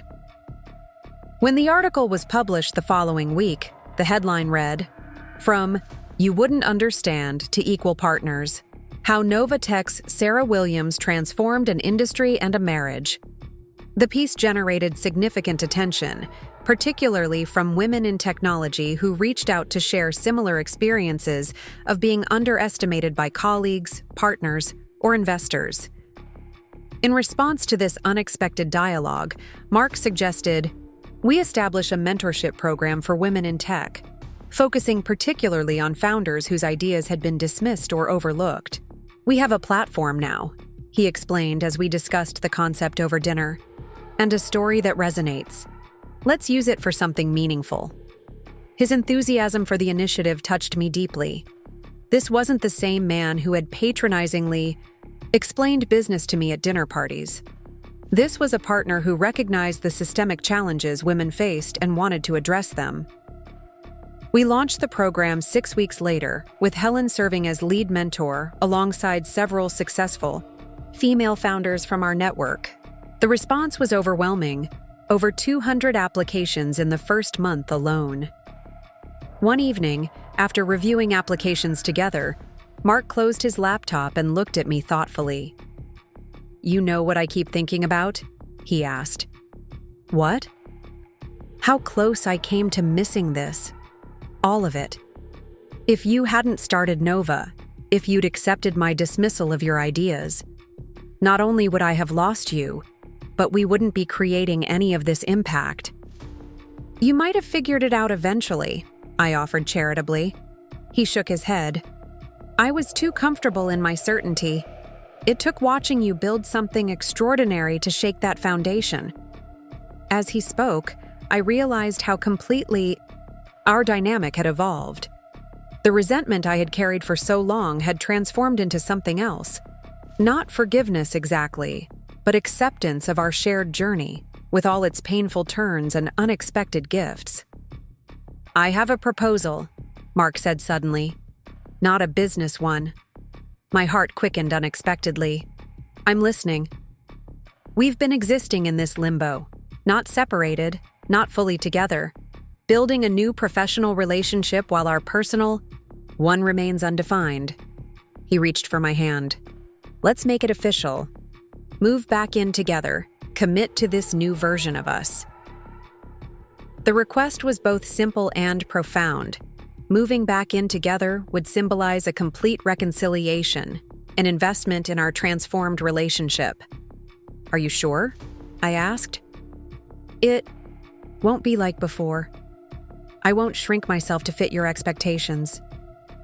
"I wouldn't want you to," he replied earnestly. "The woman who built Nova and acquired Pinnacle, that's who I've fallen in love with all over again."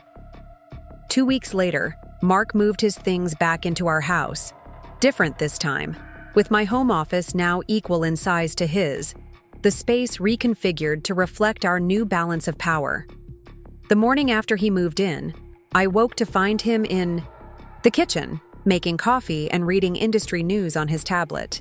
"Interesting piece about accessibility requirements in Europe," he commented, sliding a mug toward me.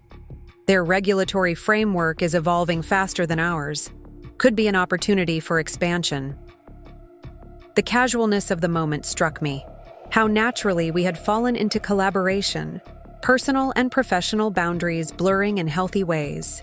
"I've been thinking about European markets too," I replied, pulling up research on my phone. "Their approach to accessibility is more holistic than the US model."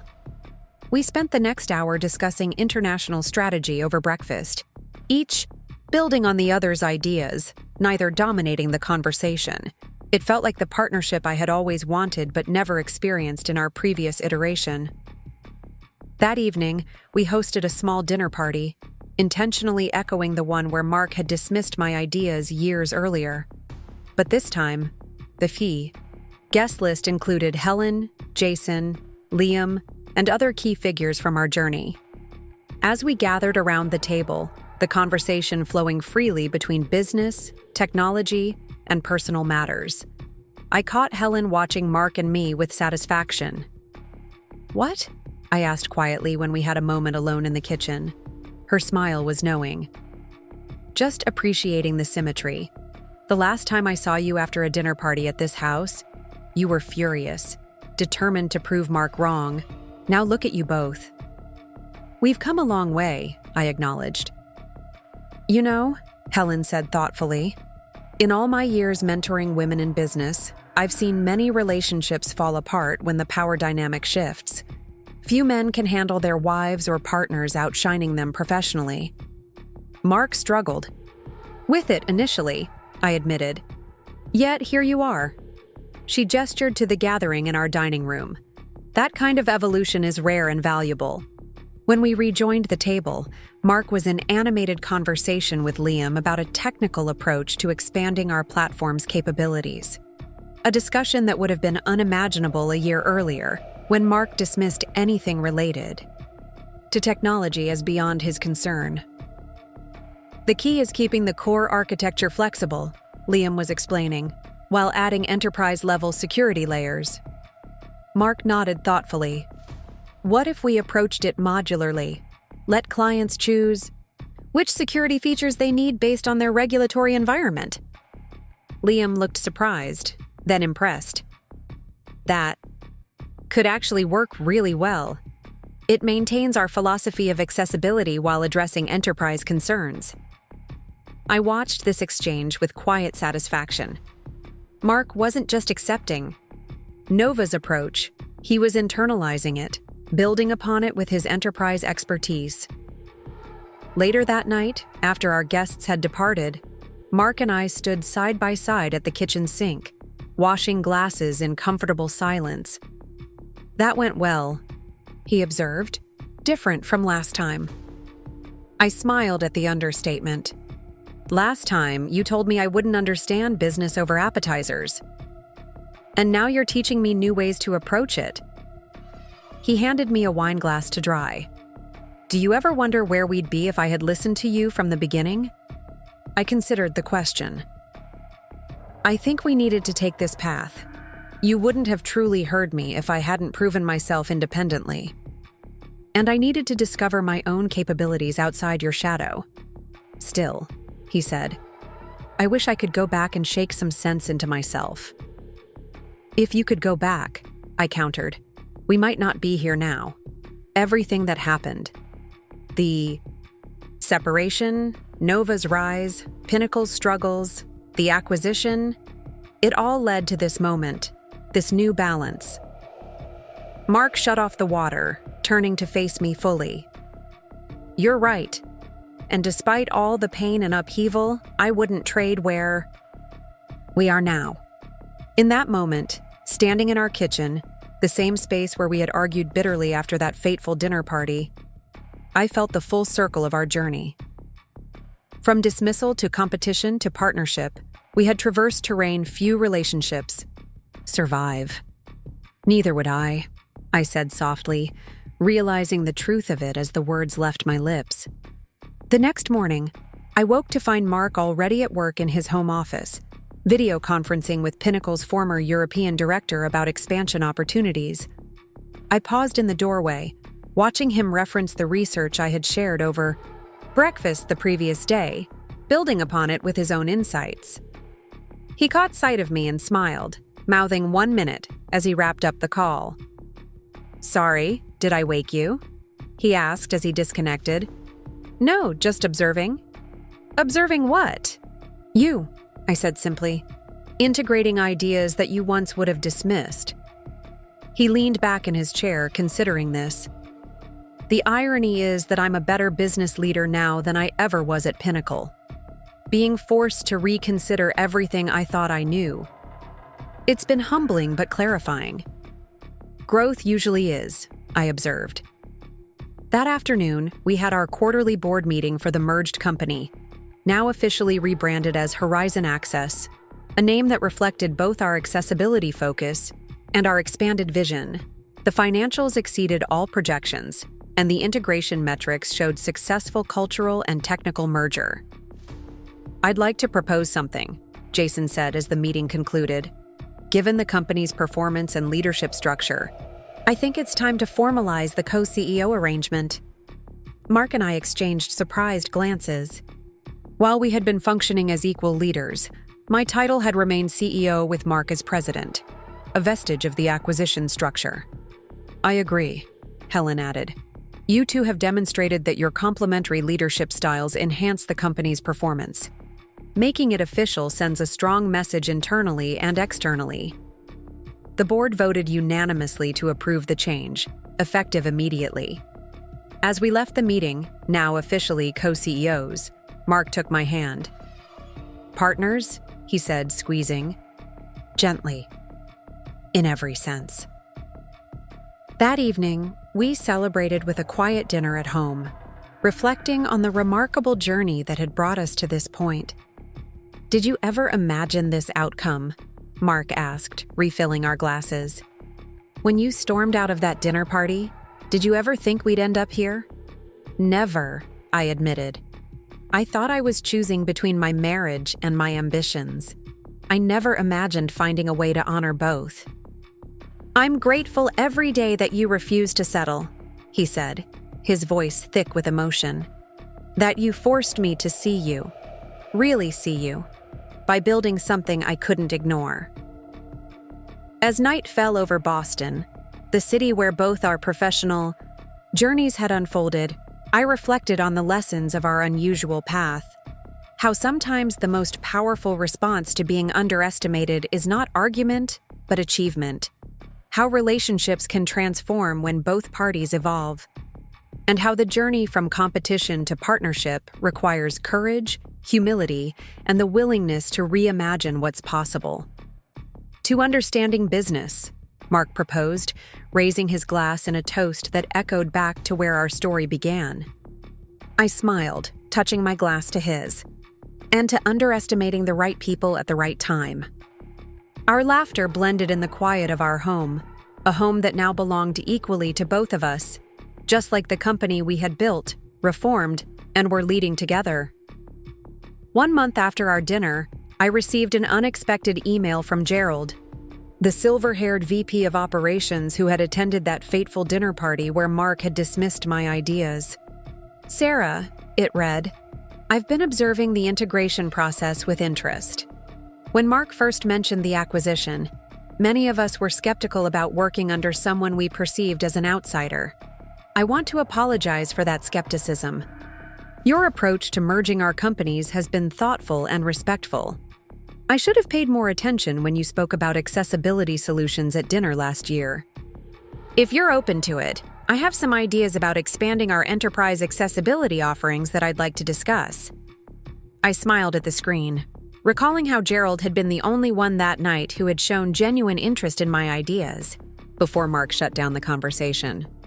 That afternoon, I invited Gerald to coffee. His insights about enterprise needs were invaluable, and his suggestions for expanding our offerings aligned perfectly with the vision I had for the merged company. "You know," he said as our meeting concluded, "Mark has changed dramatically since you started Nova. Before, he was so focused on projecting confidence that he rarely listened to alternative perspectives. Now he actually seeks them out." "People evolve when challenged," I replied, careful not to make it personal. Gerald's smile was knowing. "Some need more challenging than others. Whatever you two are doing, professionally and otherwise, it seems to be working." 6 months after the acquisition, Horizon Access, our newly rebranded company, hosted its first industry conference. The event, focused on accessibility innovation, drew hundreds of attendees from across the tech sector.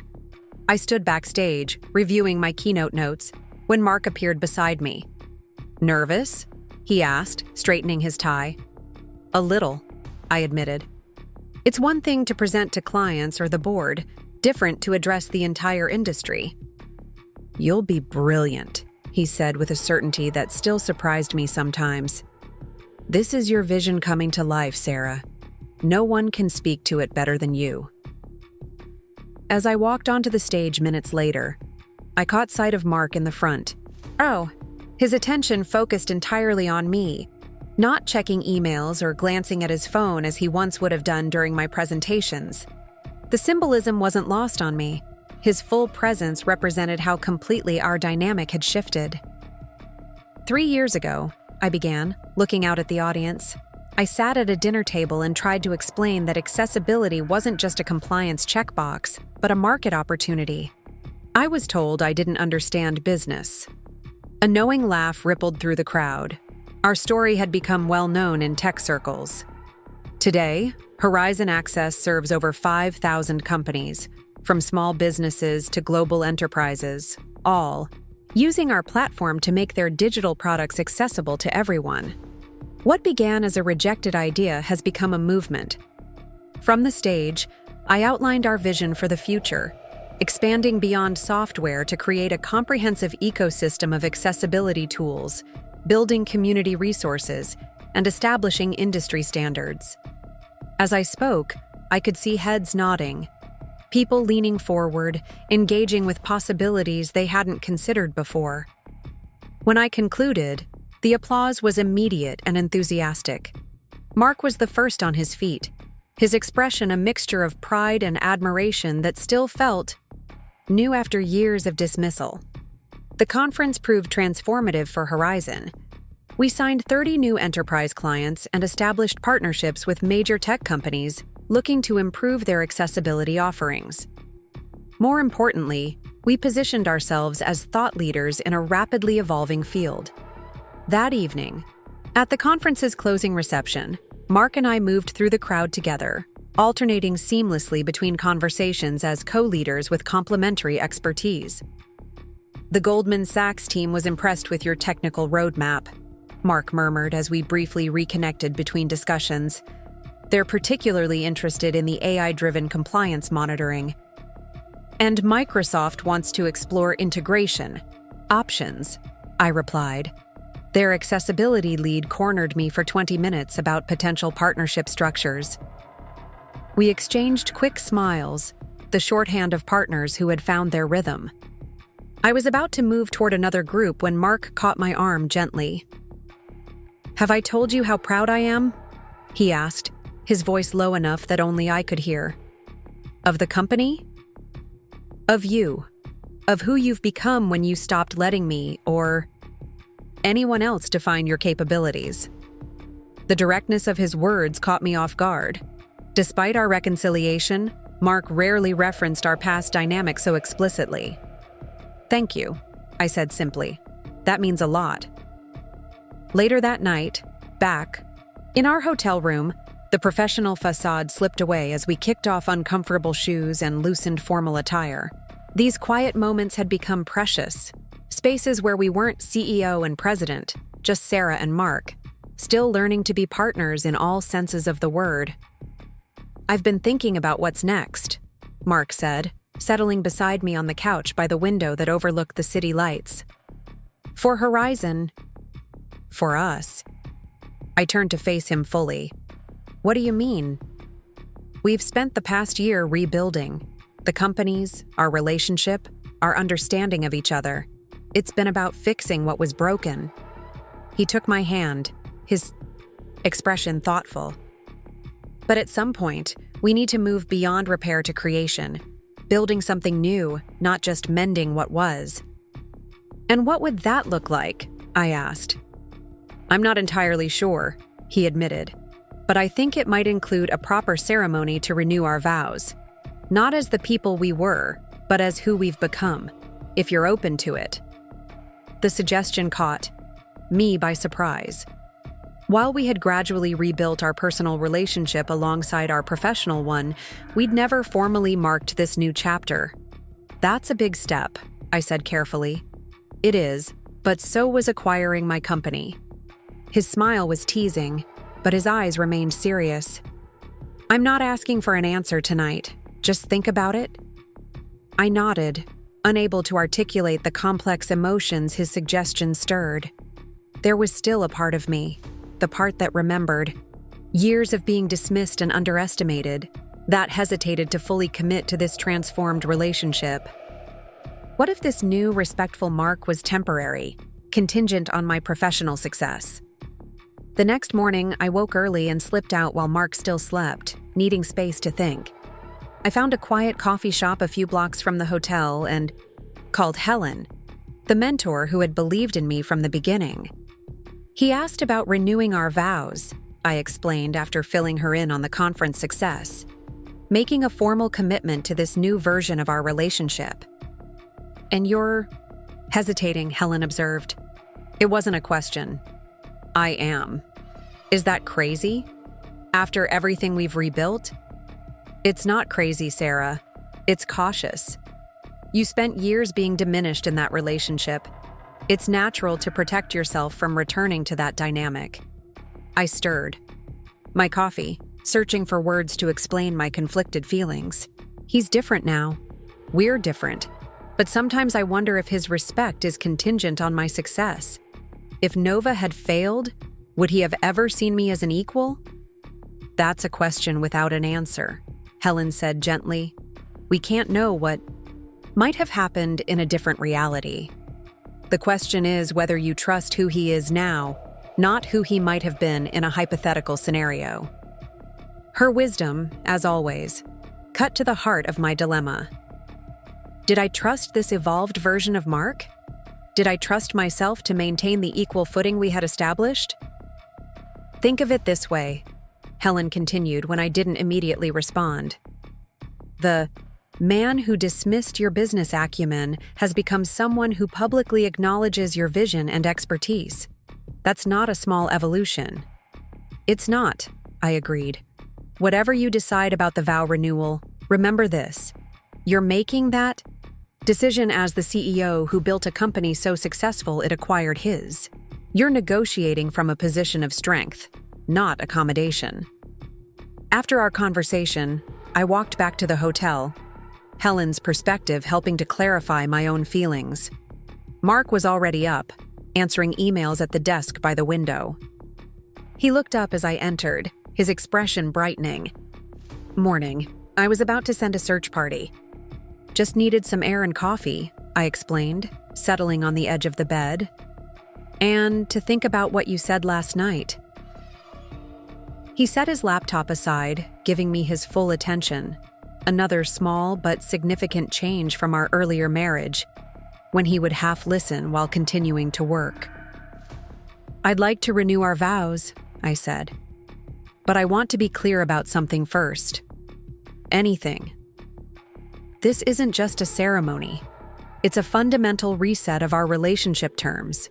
Equal partnership, mutual respect, genuine collaboration, not just professionally, but in every aspect of our lives together. Mark nodded slowly. That's exactly what I want too. No more of the old dynamic where my career automatically took precedence, where your insights were secondary. Are you? Sure? Because once we make this commitment, there's no going back to the way things were.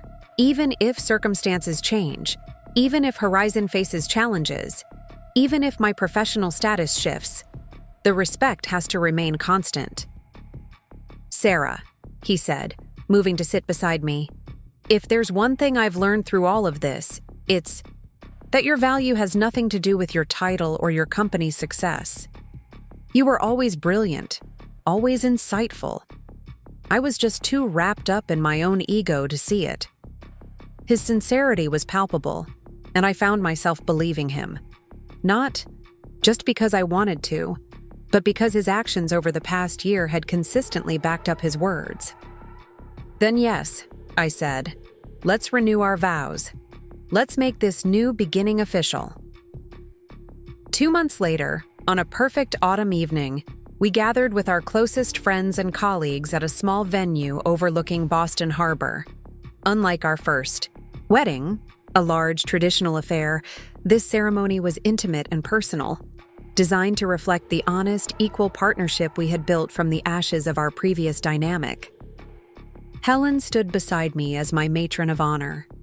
Jason, who had funded Nova's early stages and supported the merger, served as Mark's best man. Liam, Gerald, and other key figures from both original companies filled the small circle of witnesses. When it came time to exchange vows, Mark spoke first, his voice steady and sure. Sarah, when we first married, I made promises I didn't fully understand. I pledged partnership without comprehending what true partnership means: equal voice, mutual respect, shared vision. Today, I make those promises with eyes wide open, having experienced both the cost of breaking them and the joy of fulfilling them. He took my hands, his gaze direct and unwavering. I vow to listen before speaking, to value your perspective, even when it challenges mine, to champion your ambitions as fiercely as my own.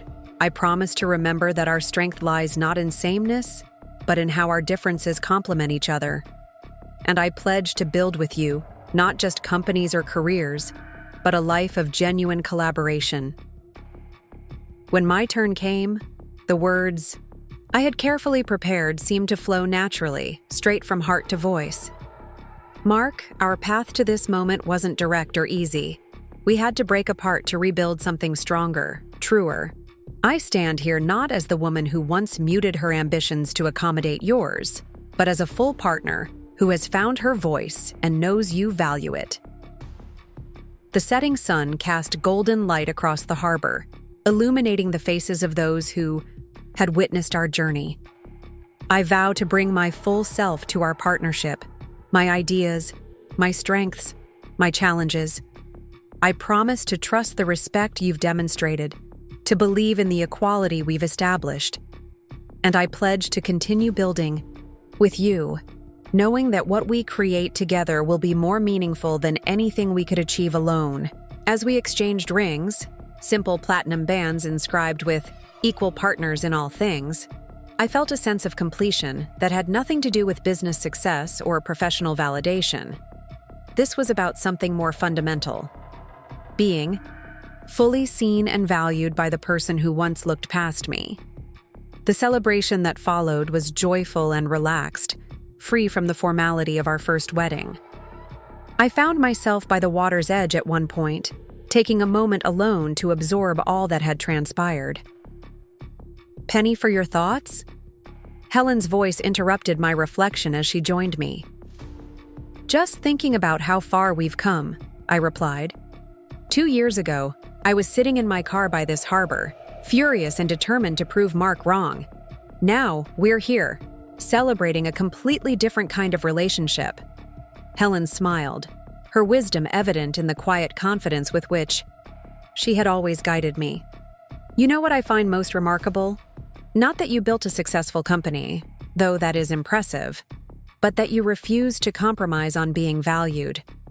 That's the real victory here." "It is," I agreed.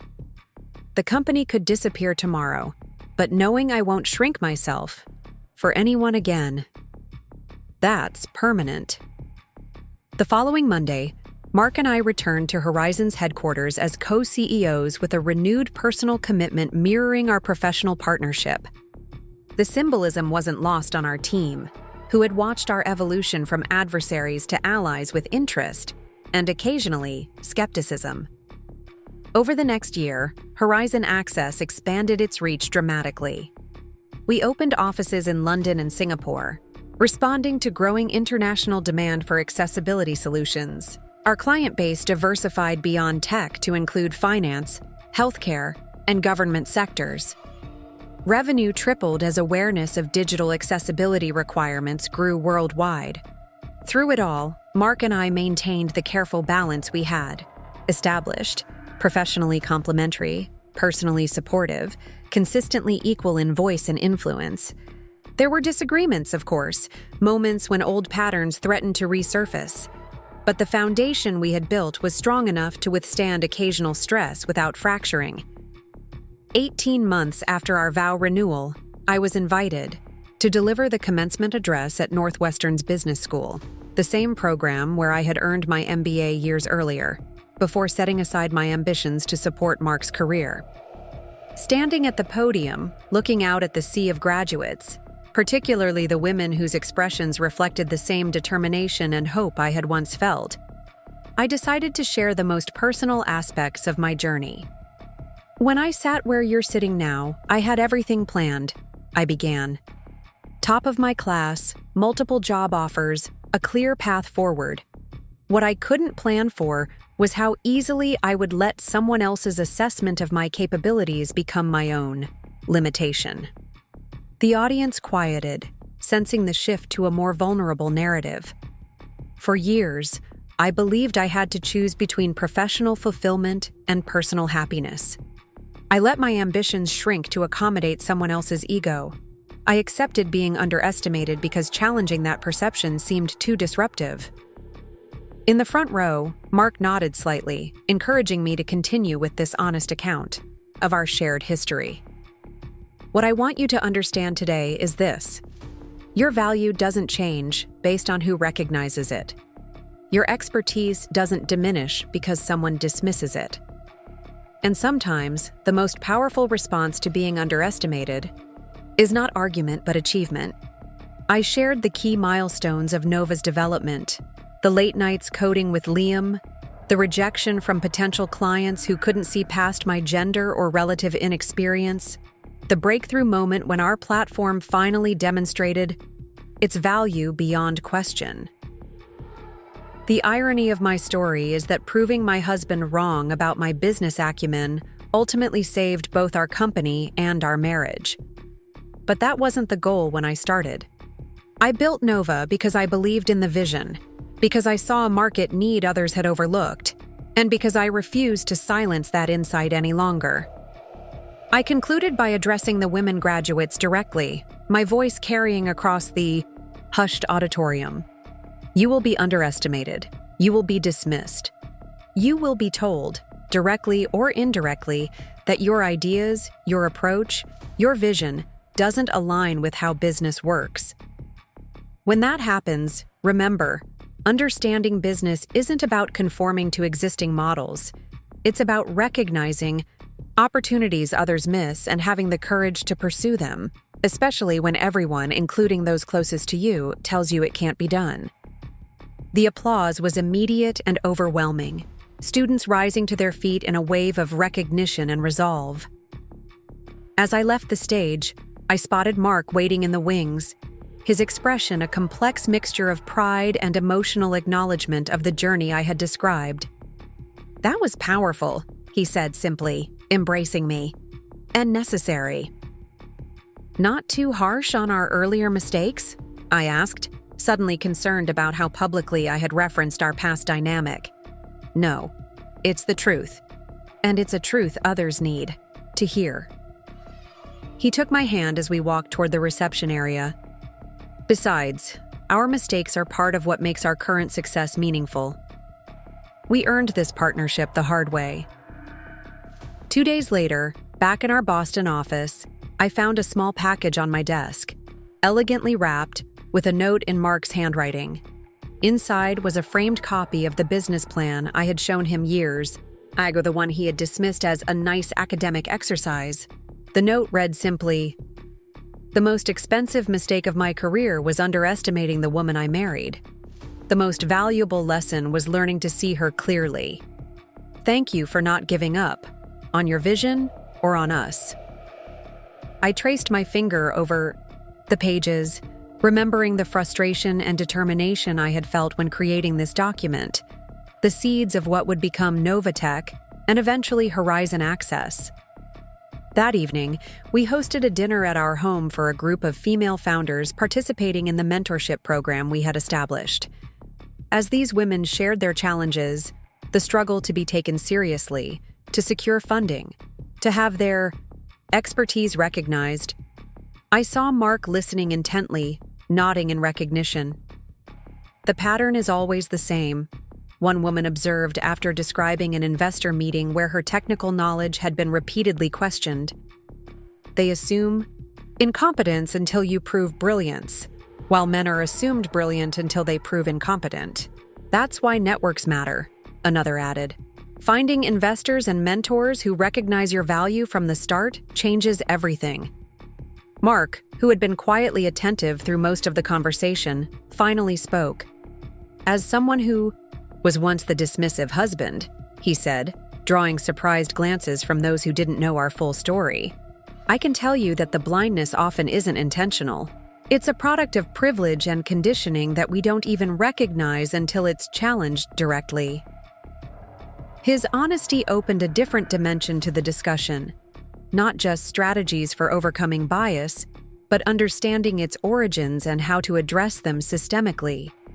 After our guests departed, Mark and I sat on our back porch, the summer evening warm and fragrant with garden flowers. "You know what I realized tonight?" he asked, his voice contemplative. "What's that?" "How lucky I am that you chose to prove me wrong instead of just leaving me behind." I leaned into him, considering his words. "It wasn't about proving you wrong ultimately. It was about proving myself right." "Even so," he persisted, "you could have built Nova and moved on completely." Many would have. He was right. There had been moments, especially in the early days of Nova's success, when I had considered whether our marriage was worth salvaging. Whether the man who had so consistently undervalued my capabilities could ever truly see me as an equal. "I stayed because I saw glimpses of change," I explained. "Small moments where you began to recognize not just my business success, but your own blindness to my potential before." Mark nodded slowly. "The acquisition was the watershed, though. Seeing you navigate that process, confident, strategic, compassionate even toward the Pinnacle team who had been our competitors, that's when I fully understood what I had failed to see all those years." We sat in comfortable silence for a while, watching fireflies illuminate the garden in brief, magical flashes. "Do you think our story has a broader meaning?" he asked eventually. "Beyond our personal and professional journey?" I considered his question. "I think it demonstrates something important about how change happens. Not through argument or persuasion alone, but through demonstration.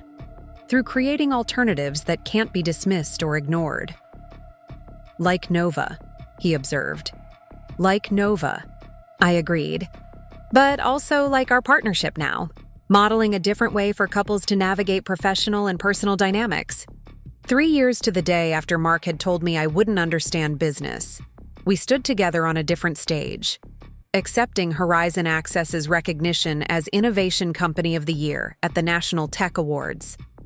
As we took turns speaking, our natural alternation between technical vision and strategic application demonstrated the complementary partnership we had built. "This award recognizes more than technological innovation," Mark said as we concluded our joint acceptance. "It celebrates the power of diverse perspectives, of questioning established approaches, of recognizing that sometimes the most valuable insights come from voices that have been systematically underestimated." He turned to me, a public acknowledgement of our journey. Horizon Access exists because Sarah refused to accept limitations on her vision, not just for technology, but for what equal partnership could mean in business and beyond.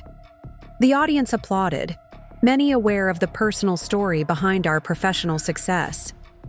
As we left the stage, a young woman approached us, her expression earnest. "Your story changed my life," she said. "I was about to abandon my startup because my boyfriend kept telling me it wasn't viable. Then I read about how Sarah's little project acquired her husband's company, and I decided to trust my own judgment instead." "And how's your company doing now?" I asked. Her smile was brilliant. "We just closed our Series A funding, and I have a new boyfriend who actually believes in me." As she walked away, Mark squeezed my hand. "Your legacy extends far beyond Horizon, you know." "Our legacy," I corrected gently. "What we've built goes beyond either of our individual contributions."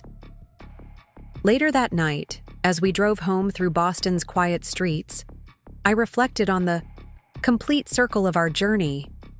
From a husband telling his wife she wouldn't understand business, to equal partners leading an industry-transforming company. From a relationship built on accommodation to one founded on mutual respect and genuine collaboration. "What are you thinking?" Mark asked, noticing my contemplative silence. "About how stories end," I replied. "This feels like a culmination of everything we've worked toward." He smiled, reaching for my hand. "Or maybe it's just the end of one chapter and the beginning of something new." "Like what?"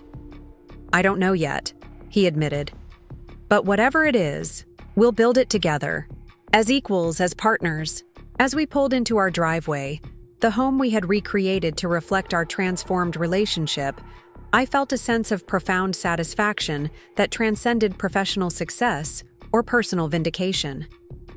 The true achievement wasn't that my startup had acquired my husband's company, though that made for a compelling headline. It was that we had both evolved enough to create something neither of us could have built alone.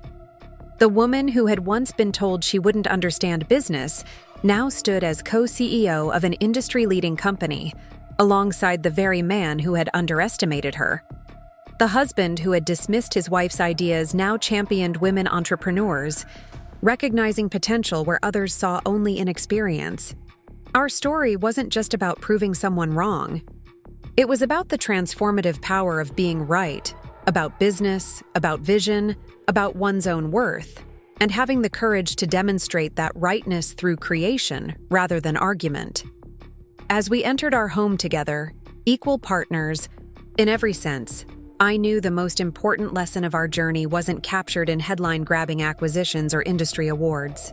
It was the quiet, profound recognition that sometimes the greatest revenge against being underestimated is simply succeeding on your own terms, and then holding the door open for others to do the same. Up next, you've got 2 more standout stories. Right on your screen. If this one hit the mark, you won't want to pass these up. Just click and check them out.